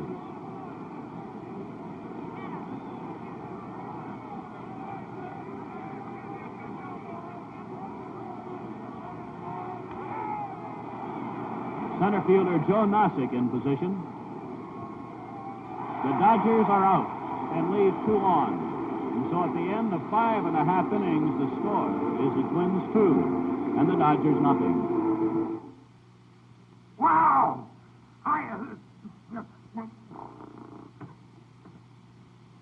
Who's been using my right guard? Uh-oh. I confess. Me too, Daddy. Relax, Harry. There's an extra one downstairs, and I've got Right Guard on my shopping list. Right Guard Power Spray Deodorant is just right for the whole family because nothing touches you but the spray itself. 2 seconds gives you 24-hour protection. Ready to use, so quick, so easy. Right Guard's cool, refreshing mist gives complete coverage, dries on contact, keeps you shower fresh for 24 hours. Pleasant for delicate skin. Such a nice, clean fragrance. Right Guard always starts fresh as a shower spray, gives complete coverage. Gillette Right Guard is ideal for the whole family. Remember, nothing touches you but the spray itself. Buy Right Guard in this new decorator container.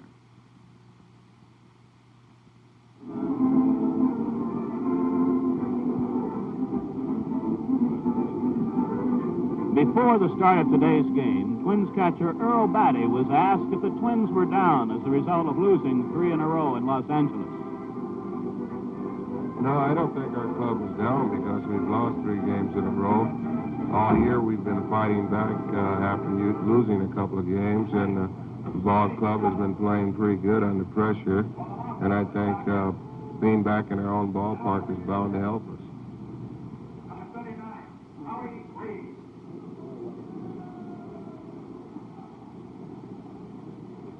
A new Dodger pitcher takes over.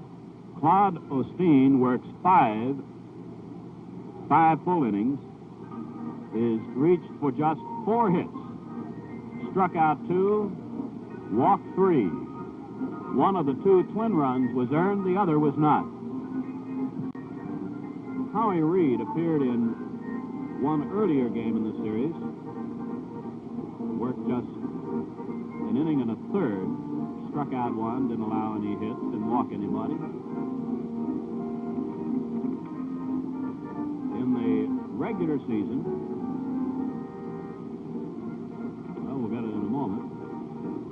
The Dodger right-hander in the regular season worked in 38 games, won 7, lost 5, 78 innings, allowed 73 hits, and had a 3.12 earned run average.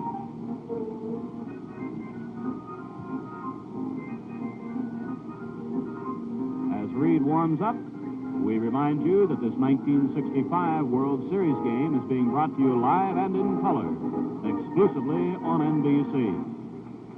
For the Twins, Earl Batty, Bob Allison, and Don Mincher are scheduled to face Howie Reed as the Twins lead 2-0. Batty tripled in the second to lead off that inning, but was stranded. Safe on an error in the 4th inning and scored on Allison's follow-up homer. Strike. Looks like Reed's slider in the outside corner.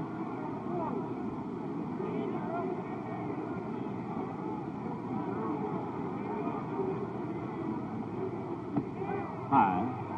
1.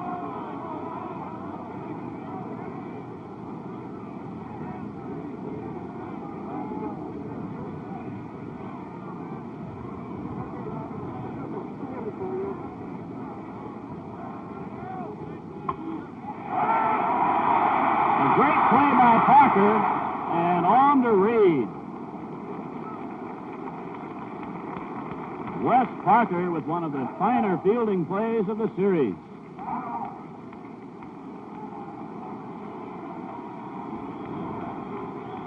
Look at that one again. A great play by Parker. Parker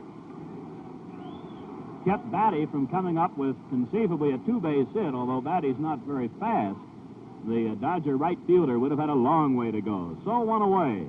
Here's Bob Allison. Struck out in the second and hit a two-run homer in the fourth. Breaking ball low, ball 1.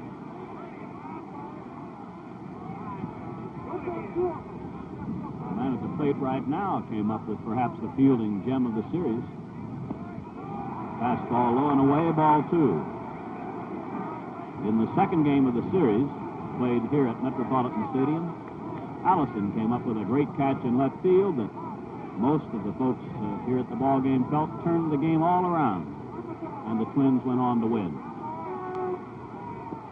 Strike, 2-1.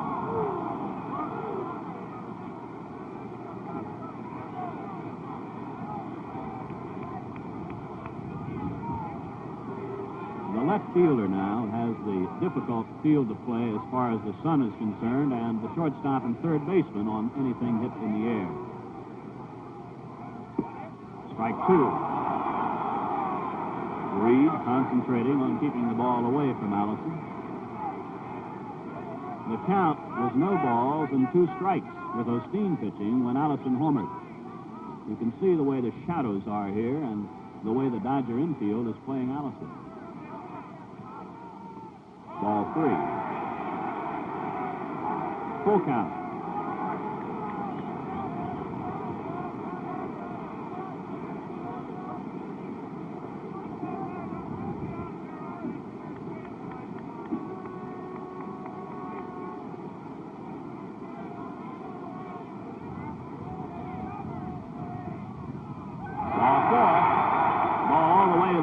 But Allison will be satisfied with a walk.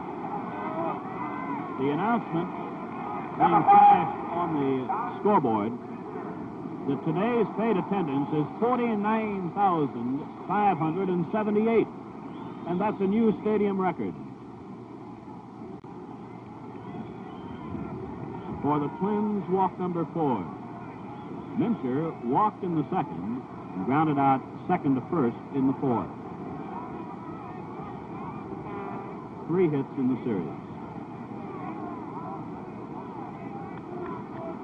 Twins 2, Dodgers nothing. Bottom half of the 6th inning, Allison on first with 1 out. Right-hander Howie Reed on in relief of Claude Osteen.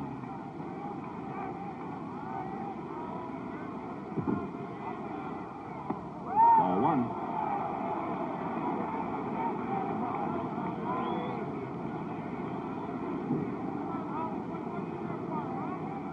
Twins bullpen now. The Twins have switched to right-hander Johnny Klipstein.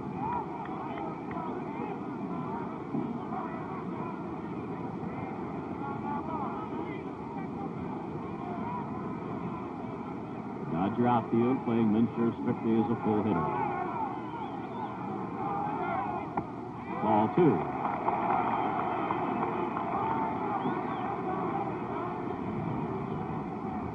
Johnny Klipstein in the Twins bullpen.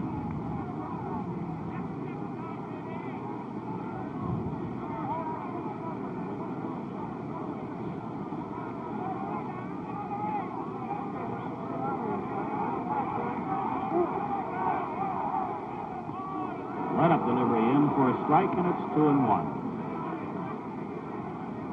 The announcement on the bulletin board concerning the attendance.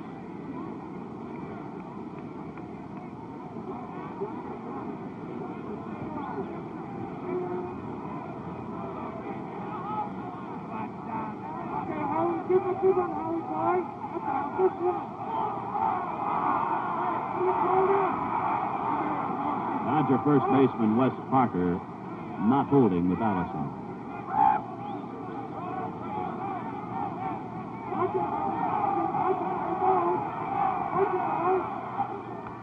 Foul, 2-2.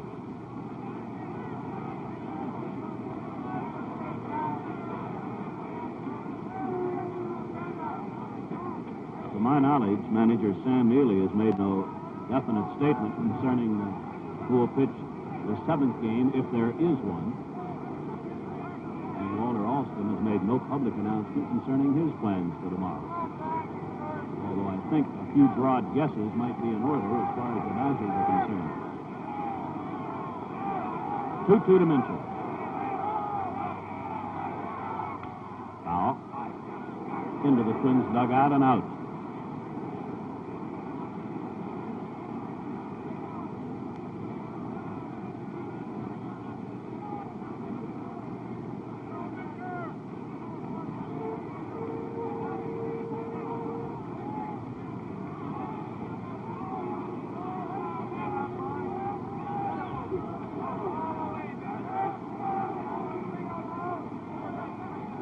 Gilliam is well off the line at third.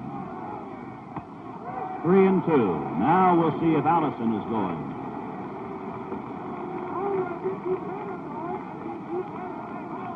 First base coach Jim Lemon there.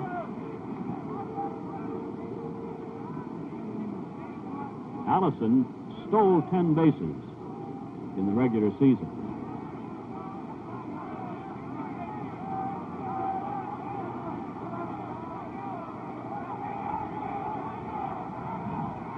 He's going. Strike 3. Safe.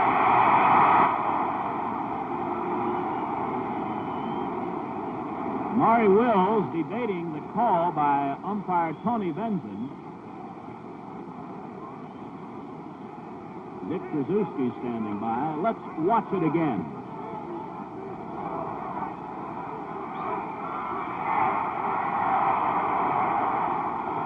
So with 2 down, Allison at second base. And here's Frank Quillisi with first base open and Jim Grant scheduled to bat next.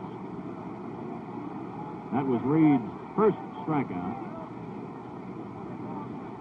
Quillisi called out on strikes in the second, walked in the fourth.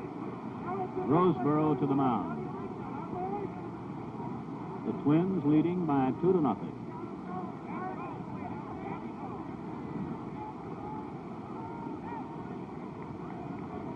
Put him on, says the manager.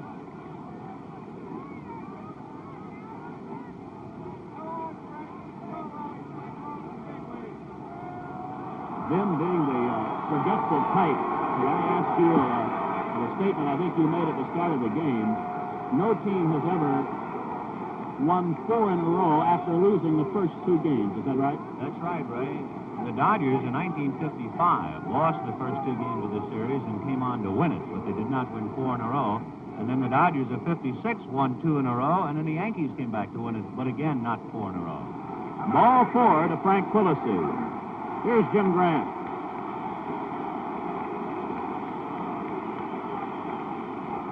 Pitching with 2 days rest, Grant has shut out the Dodgers through 6. 6 times at bat for the Dodgers. With a bat in his hand, he has popped up and grounded out. He has 1 hit in the series. It was a double. He had 1 game this season when he knocked in 4 runs. Dodgers center fielder Willie Davis playing Grant 5-6 strides toward right. Allison on second, Quillisi on first, 2 out. Deep. This is hit deep. Home run.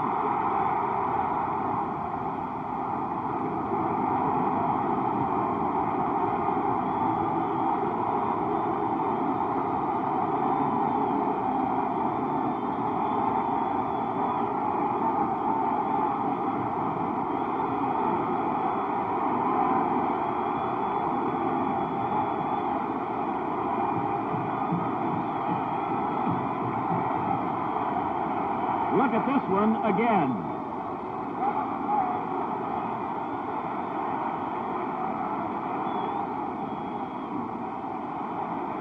Twin statisticians have a method by which they give an approximate distance for a home run.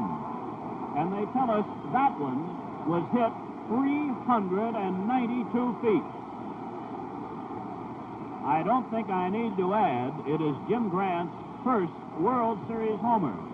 The Twins lead 5-0 in one of the more dramatic backfires as far as strategy is concerned when Reed appeared to hang a breaking ball. Here is Versailles. Single, walk, popped up. Strike one.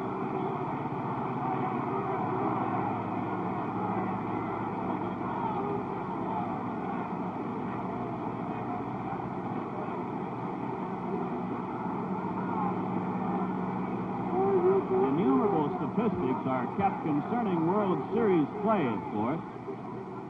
Strike two. And Vin right now, acting for both of us, is scanning through all of the myriad of statistics that are kept on World Series play to see if there's a department that reads home runs hit by a pitcher. We'll have to perhaps leave it for another time. 2 strikes on Versailles.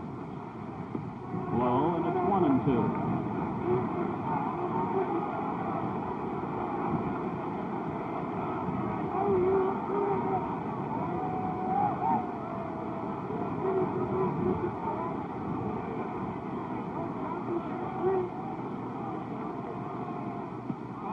Strikeout for Reed. The Twins are out, but score 3 times. And so at the end of the 6th inning, the score is the Twins 5 and the Dodgers nothing. We pause now for station identification. This is the CBC Television Network.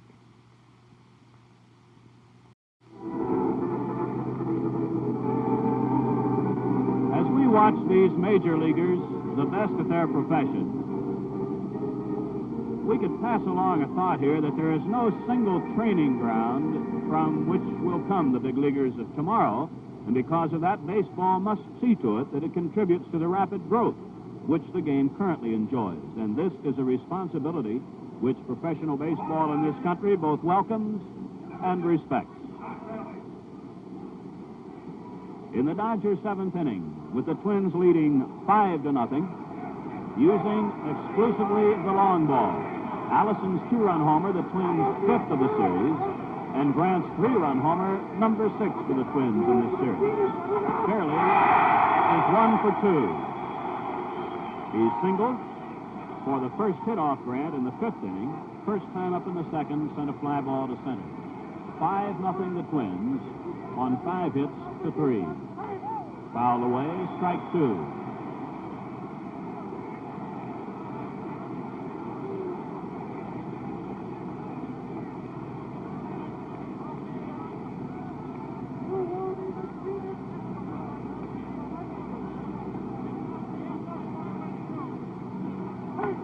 Fastball high, 1-2.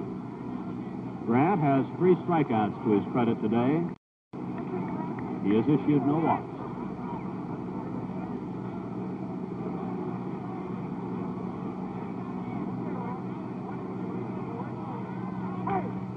Deep to right center. Nossick and Oliva back. It is a home run for Fairley, his 2nd of the series. And the Dodgers break through. It is 5-1.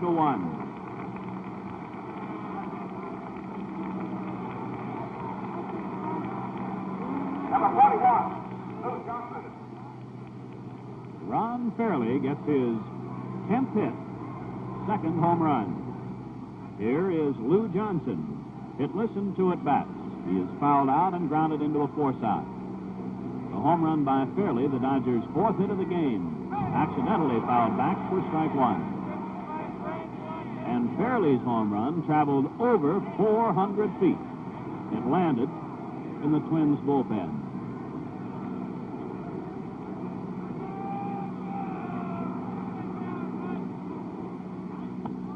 High and tight, 1-1.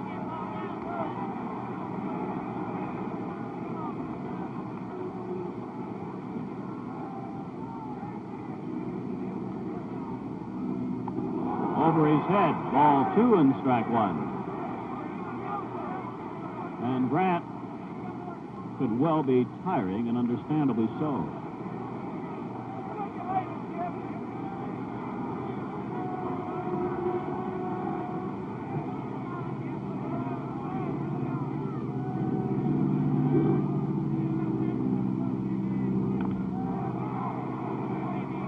Foul, 2 and 2. The Dodgers have left 3 men on. In the 5th inning, 1. And in the 6th, 2.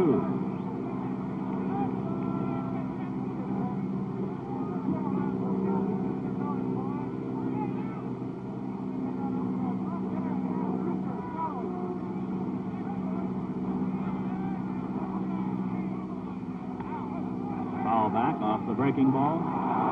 Still 2 and 2.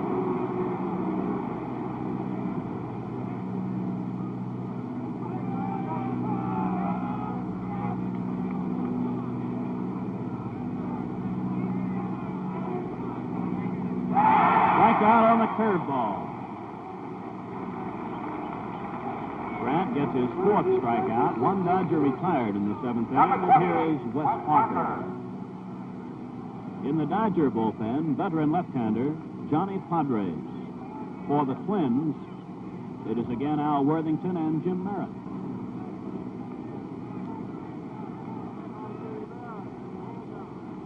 Parker twice has sent grounders to second baseman Frank Quillisi and has been thrown out. Grant. 2 down.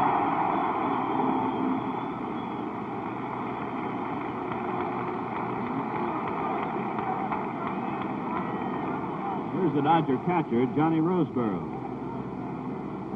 Safe when his pop-up was dropped by Killebrew in the 3rd for an error. Called out on strikes in the 5th inning.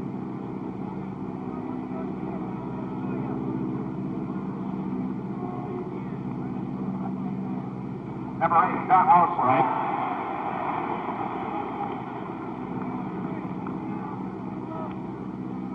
Padres and Karanowski again. Fastball inside at the letters, 1 and 1. The Twins, the right-hander is Worthington, the left-hander is Merritt.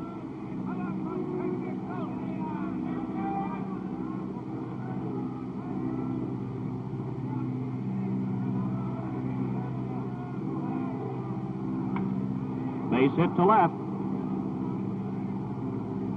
2nd hit of the inning and 5th of the game off Grant. Roseboro just content to go with the outside pitch, and with 2 down in the 7th and a run in on Fairley's 400-foot-plus homer, the batter is Trzaskowski. Called out on strikes and slapped a curveball into left for a base hit in the 6th inning.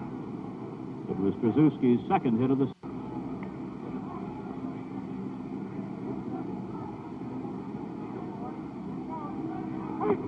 Strike 2.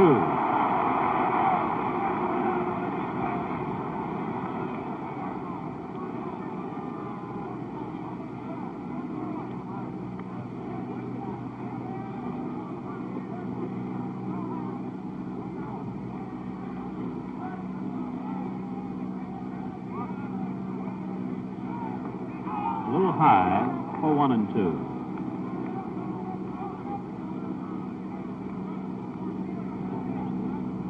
First base umpire, Ed Hurley, was pointing to something. Apparently just incidental because no delay in the play. 2 and 2.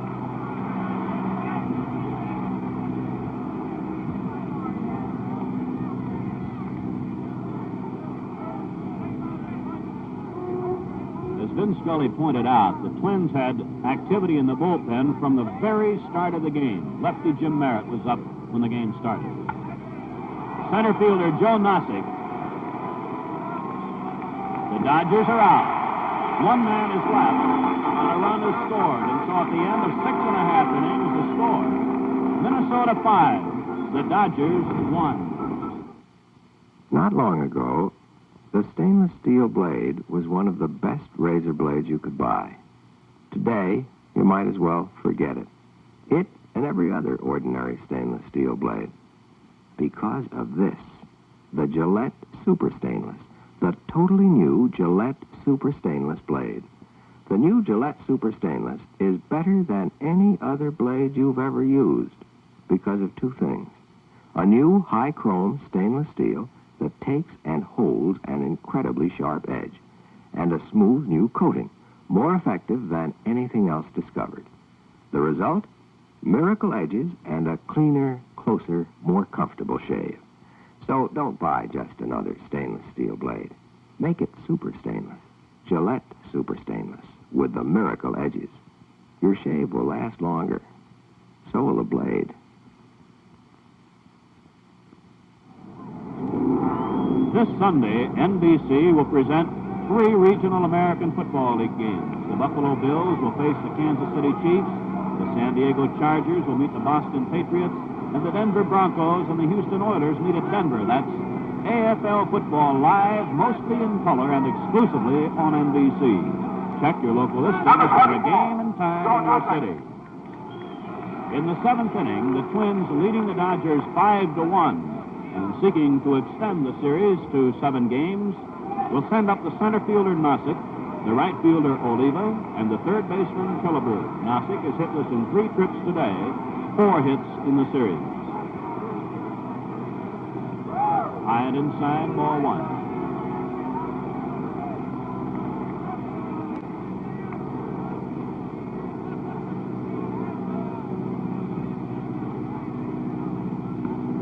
Ball 2 outside.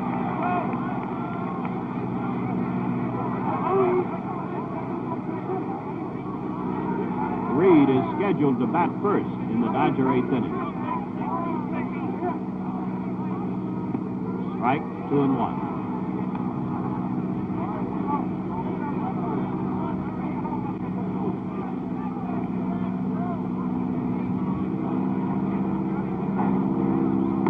Strike 2. Dodger pitchers have walked 5. 2 of those walks scored on Grant's homer. The Dodgers have committed 1 error. That error was cashed when Allison followed with a home run. Strikeout. The third for Reed. 5th for Dodger pitching. Here is Tony Oliva. A single in 3 at-bats. Tony Oliva. Twins leading 5-1, last of the 7th.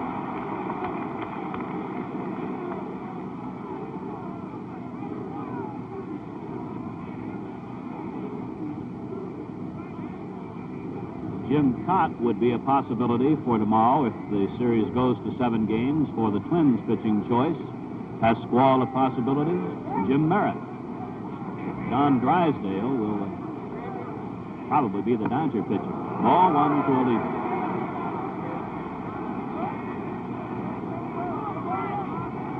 But a winter's rest follows the 7th game of the World Series, so as has been said so often, everybody could get the call tomorrow. Ball 2.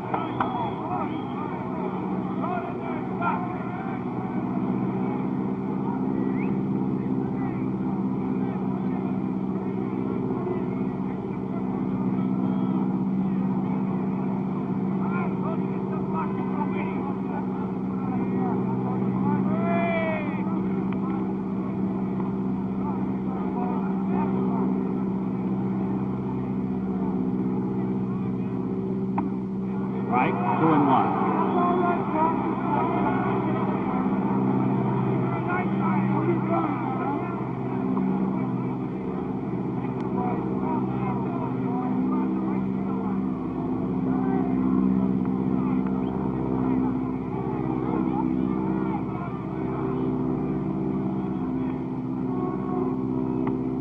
Strike 2.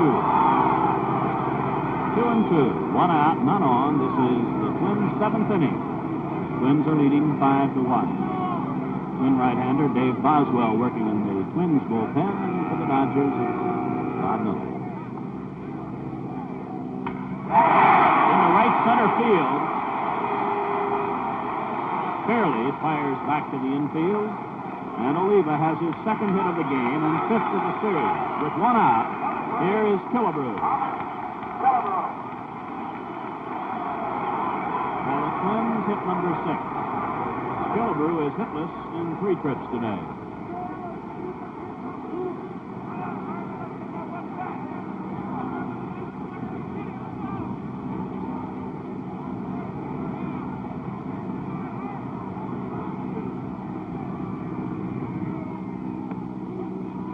Ball 1.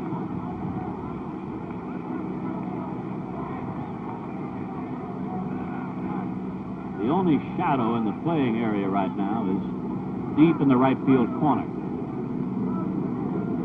Howie Reed came on in the 6th inning and has given up 3 runs.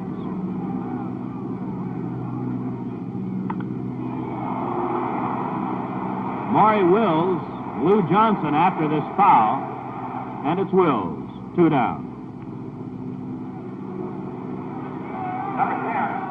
With Oliva on first and 2 out, to the plate comes Earl Batty. He has tripled, walked, and was retired on a brilliant fielding effort by first baseman Wes Parker.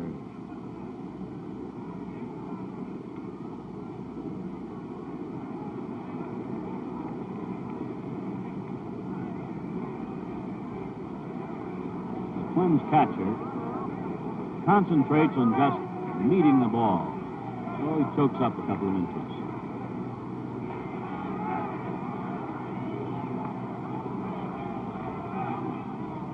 Strike.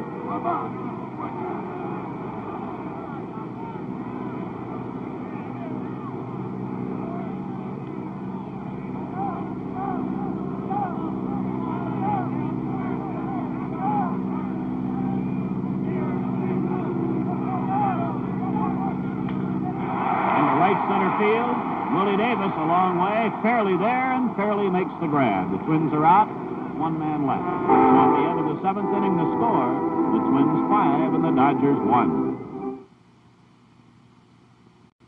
You wouldn't think of buying a hat too small or a coat too big.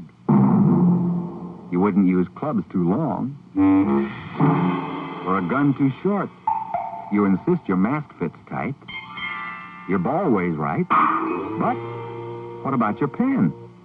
Huh? Never thought about your pen, did you? But size counts there, too.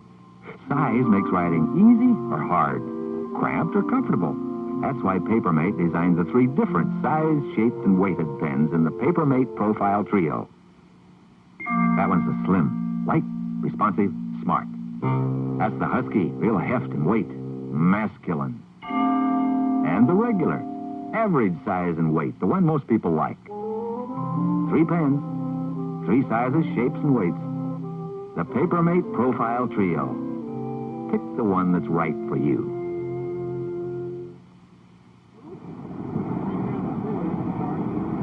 Seven-inning totals for the Twins: 5 runs, 6 hits, and 1 error. The Dodgers: 1 run, 5 hits, and 1 error. With Howie Reed due to bat, Wally Moon gets the call.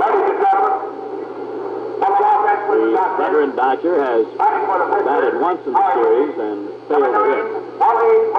In the regular series, 89 at bats, 18 hits, 4 extra base loads, 3 doubles, a homer, 11 runs batted in. Strike 1. Grant has struck out 4. He has issued no walks.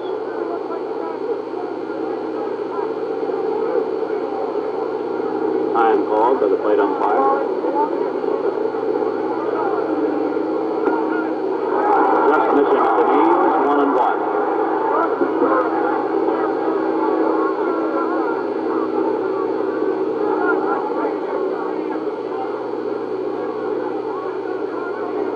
Plate umpire Ed Fargo took a couple of steps toward the Dodger dugout. Apparently one of the Dodger players is sitting up on the top step and he's asking to move. Ball 2, 2 and 1.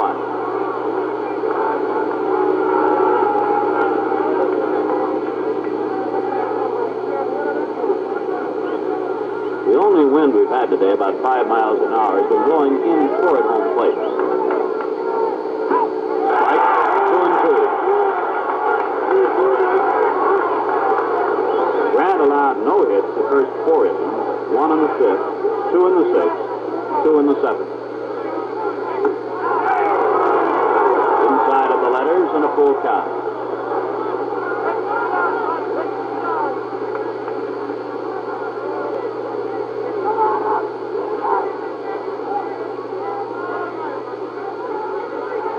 Foul back.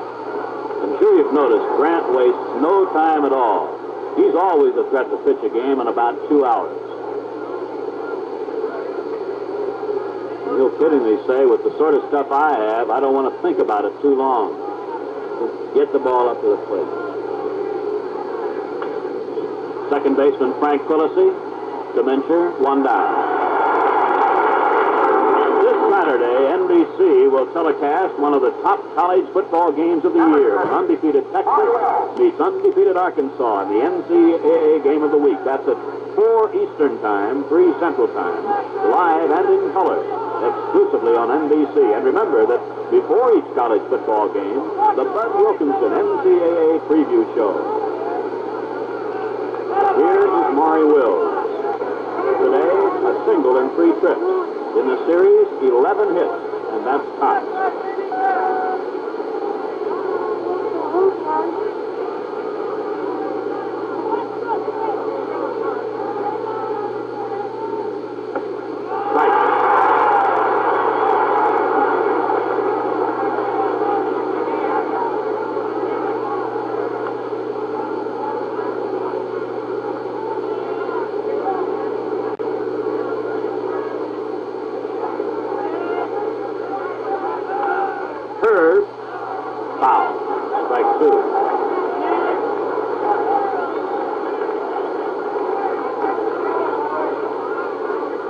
Retrieving the ball.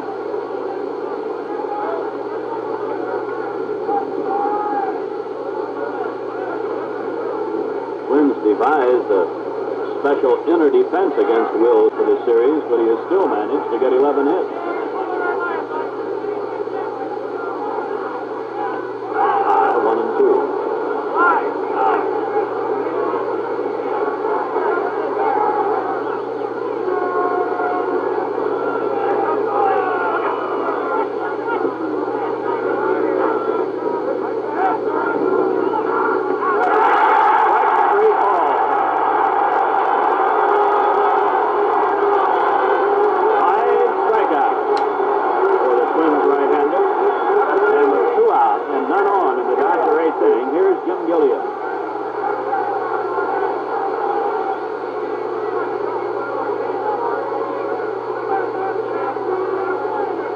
Gilliam today, 0 for 3.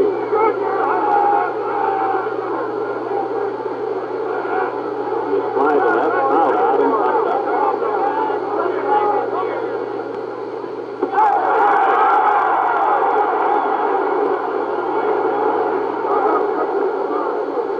Grant is really firing.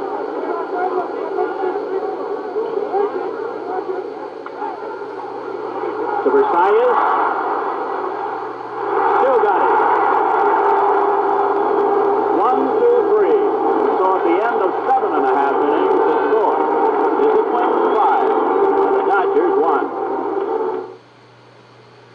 See this man? He's using a stainless steel blade. Has since they were introduced. He thinks they're great. Yet, he'll never buy another one. No, he'll never buy another ordinary stainless steel blade because the Gillette Super Stainless is here. The totally new Gillette Super Stainless blade, made of a new high-chrome stainless steel that takes and holds an incredibly sharp edge, with a smooth new coating more effective than anything else discovered. The result? Miracle edges and a cleaner, closer, more comfortable shave. So don't buy just another stainless steel blade. Make it super stainless. Gillette Super Stainless with the miracle edges. Your shave will last longer. So will the blade.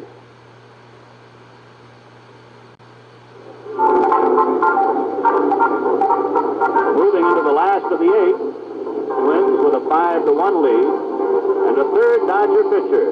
Right-hander Bob Miller follows the starter Claude Osteen, who worked 5 innings. Reliever Howie Reed, who went 2. Miller will be appearing in his second game. He worked just a third of an inning. In the regular season, Miller appeared in 61 games, won 6, lost 7, 103 innings. Bob Allison will be the first man to face the Dodger right-hander, and Allison talked of the contrasting backgrounds between this ballpark and that in Los Angeles. Well, to start with, the background in L.A. Is not quite as wide as the one that we have here at Metropolitan Stadium, and there are people who sit in the center field area in L.A. More or less kind of close this background up a little bit, and when the pitcher throws a little bit sidearm or throws a big breaking curveball, you will lose the pitch in the crowd. Now, of course, we don't have the problem here at Metropolitan Stadium because it's much wider, the background is much wider, and the crowd is not as close to the background.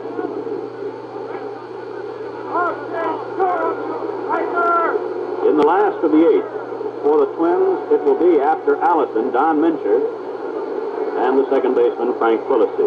Allison today has struck out, hit a 2-run homer, walked, and in the 6th inning, after drawing a walk, stole second, and along with Frank Quillisi, rode home on Jim Grant's 3-run homer. The Dodgers have hit 4 home runs in the series. The Twins have hit 6.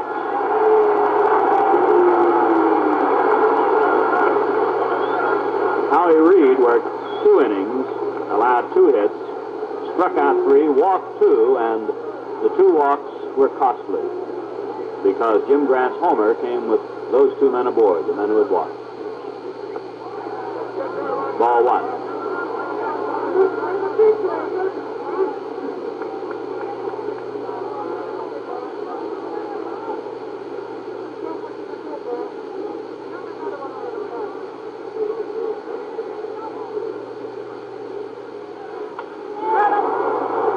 Shallow right, Krzyzewski back, fairly on, 1 away. Krzyzewski grabbing the pop-up. Here's Don Mincher. Walked in the 2nd, grounded out in the 4th, called out on strikes in the 6th. 3 hits in the series, including a homer.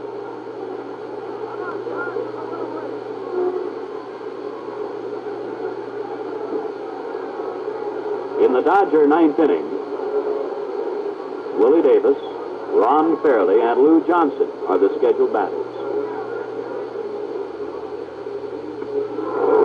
Strike 1.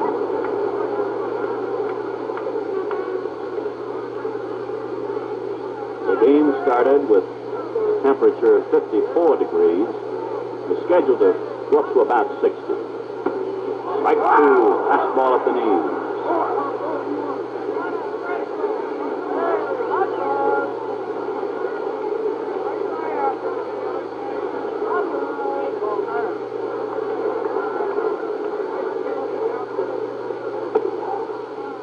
High, 1 and 2.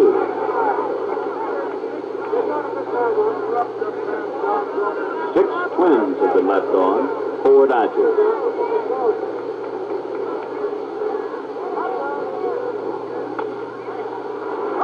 Second baseman Krzyzewski, 2 down. Here's Frank Quillisi. Called out on strikes in the 2nd, walked in the 4th, and drew an intentional walk in the 6th. It was in the 6th inning when manager Walt Austin, playing percentage baseball, ordered the walk to Quillisi, but then Jim Grant, with 2 on and 2 out, hit the first pitch to him from Reed for a 3-run homer. Ball 1. Lynn Scully did some digging and found out that Lou Burdette was the last pitcher to hit a home run in the World Series. He did it, I think he said 1958. Center fielder, Willie Davis. Twins are retired, 1, 2, 3. So at the end of the 8th inning, the score is the Twins 5 and the Dodgers 1. Stop. Using a stainless steel blade, getting a good shave, the best possible shave. You sure? When you bought it, the stainless steel blade was one of the best in the world. To today, you might as well forget it. It and every other ordinary stainless steel blade. Thanks to this, the Gillette Super Stainless, the totally new Gillette Super Stainless blade. What makes it so much better than ordinary stainless steel blades? A new high-chrome stainless steel that takes and holds an incredibly sharp edge. And a smooth new coating more effective than anything else discovered. The result? Miracle edges and a cleaner, closer, more comfortable shave. So don't buy just another stainless steel blade. Make it super stainless. Gillette Super Stainless with the miracle edges. Your shave will last longer. So will the blade. While the World Series, of course, brings the spotlight of sports directly on Metropolitan Stadium here in Minnesota, people in the game recognize that the place it enjoys in America is the result of a lot of contributing factors. College, high school baseball, a part of it. All of it bringing baseball to its current high degree of interest. A strike call to Willie Davis, who is 0 for 3 today. Jim Grant trying for his second win in the series, trying to bring the Twins even at 3 games apiece. Pop up. Killebrew, foul territory. One away in the Dodger 9th inning.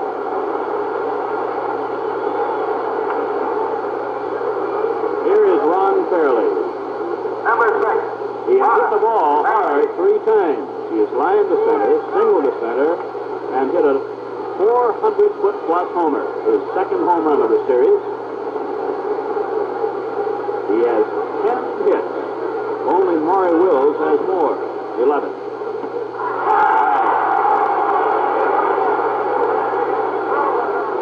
This highly partisan Twins crowd at Metropolitan Stadium, you can just sense they're waiting to let out a roar as Jim Grant works the 9th inning.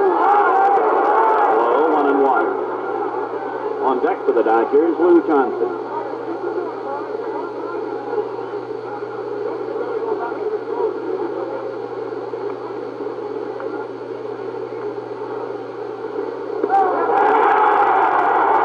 Ball 1, strike 2.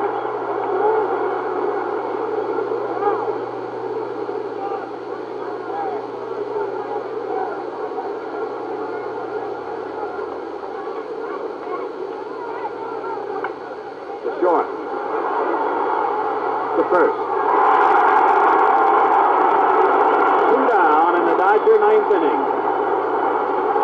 The Twins with a 5-1 lead. And here is the left fielder, Lou Johnson, hitless in 3 trips.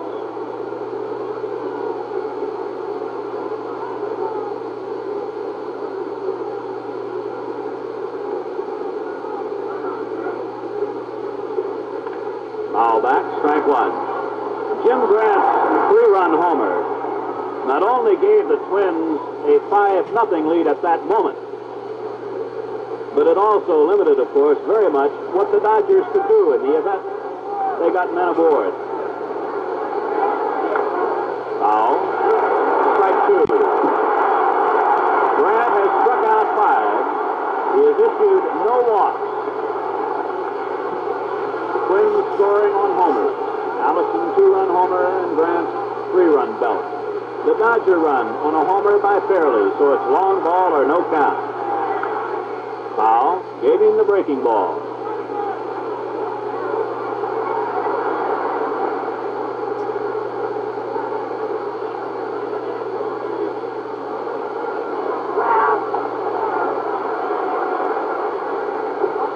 Grant went 5 innings last time out. Don Mincher, Earl Batty by the Twins dugout, but it's out of play.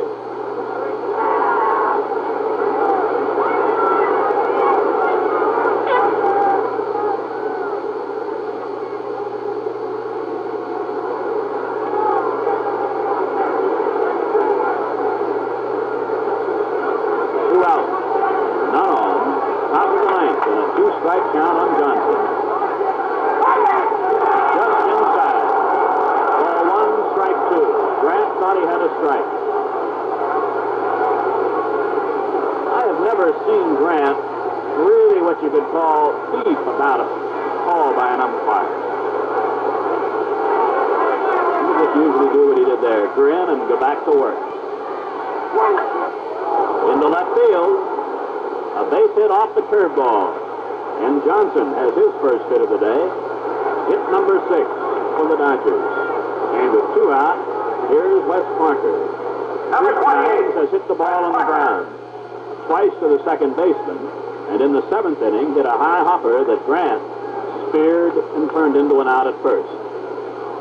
As Parker waits to bat, Twin shortstop Zoilo Versailles is at the mound with Grant. So the hits are all even at 6 apiece. That was Johnson's 7th hit in the series.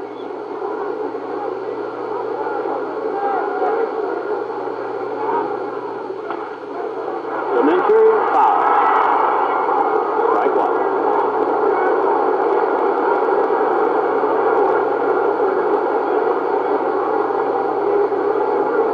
Johnson returns to first. Some idle tossing in the Twins bullpen.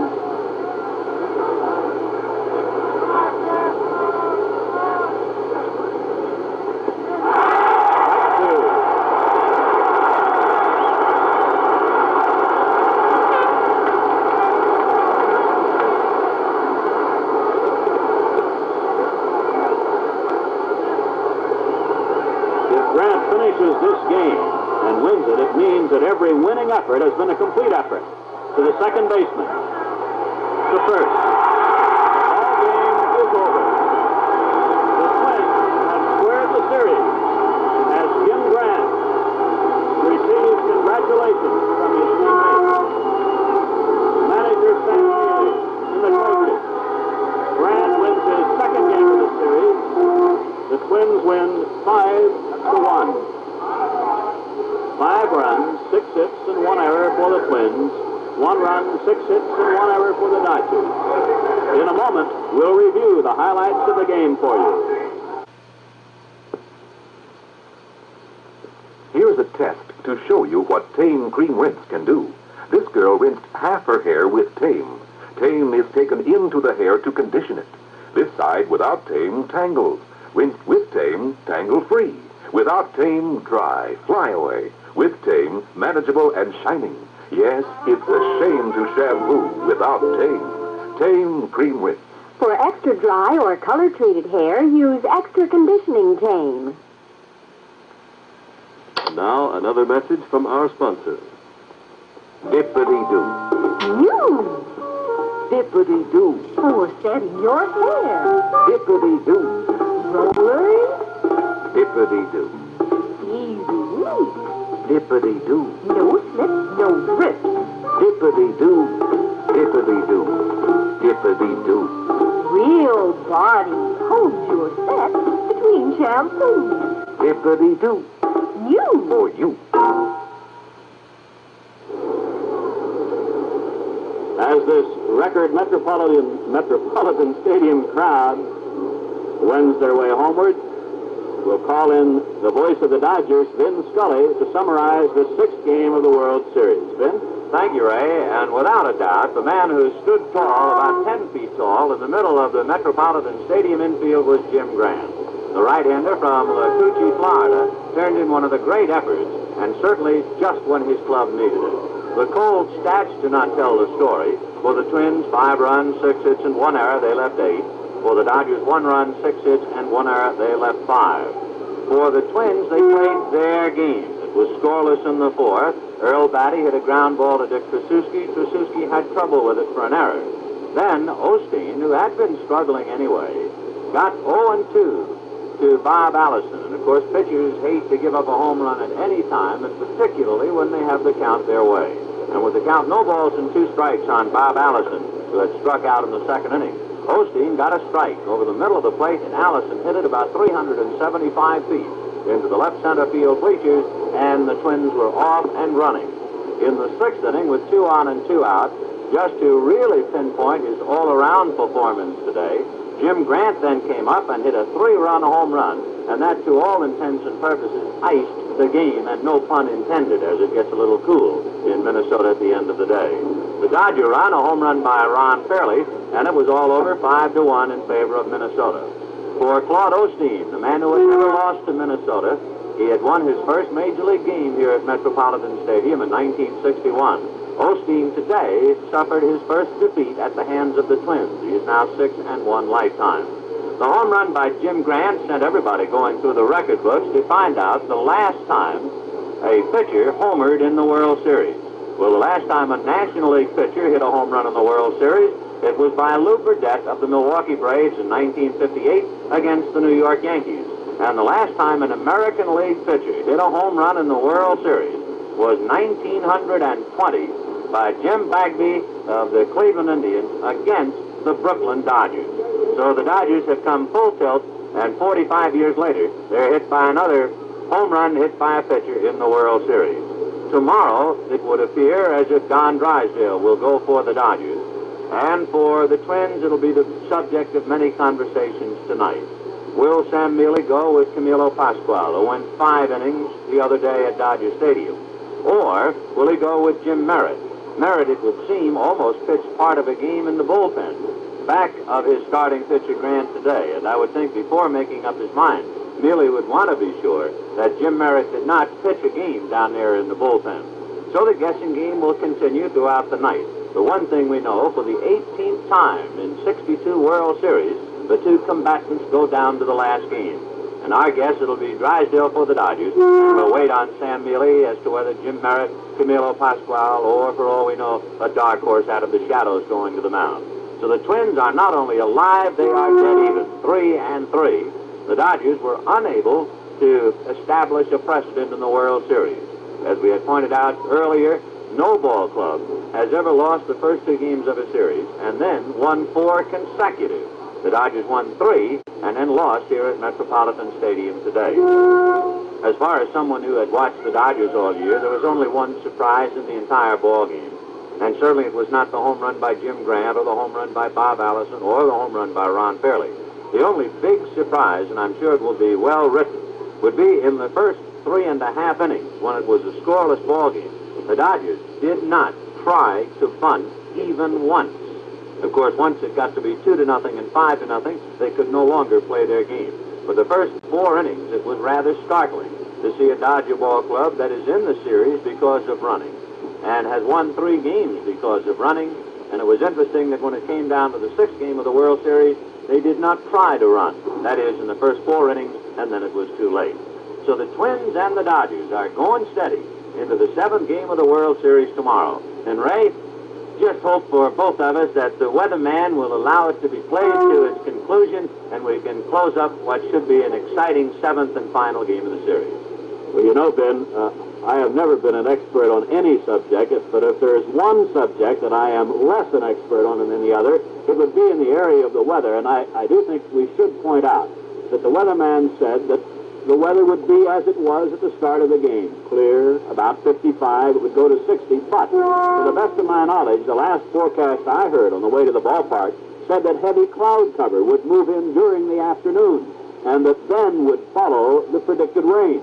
So let us hope that the weatherman has erred in the favor of a 7th game tomorrow because the heavy cloud cover has not materialized. The skies are still clear in the vicinity of the Twin Cities. As Mark Twain said, everybody talks about the weather, but nobody does anything about it. But now, of course, in Texas, thanks to the Dome Stadium, they have done something about the weather. Well, this game is authorized under television rights granted by the Commissioner of Baseball solely for the entertainment of our audience, and any publication, reproduction, or other use of the pictures, descriptions, and accounts of this game without the express written consent of the Commissioner is prohibited. Any commercial or other use of the program, such as by charging admission for its showing, is similarly prohibited unless authorized in writing by the Commissioner. A record crowd at Metropolitan Stadium of 49,578 saw the Minnesota Twins beat the Dodgers 5-1. And now we'll be going to the 7th game of the World Series tomorrow, and of course that's the jackpot. Our guest, Don Drysdale for the Dodgers, and either Camilo Pascual or left-hander Jim Merritt for Minnesota. Don't forget to tune in tomorrow at 2:45 Eastern Daylight Time for the 7th and final game of this 1965 World Series, when your hosts, as today, again will be Gillette. the people who know men best. And Chrysler Corporation, famous for quality engineering. Today's host, Dodge, and your local Dodge dealer.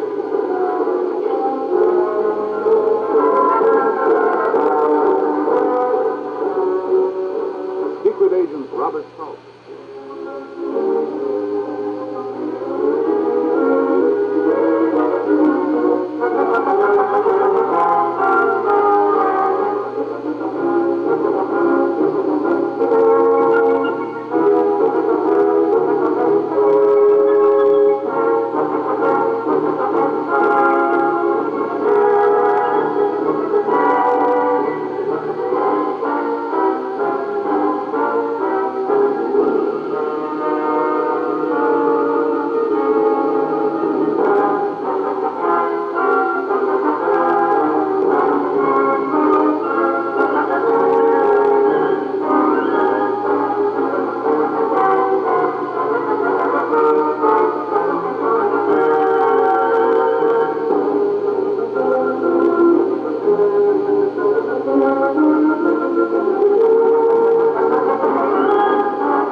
CBC Television Network.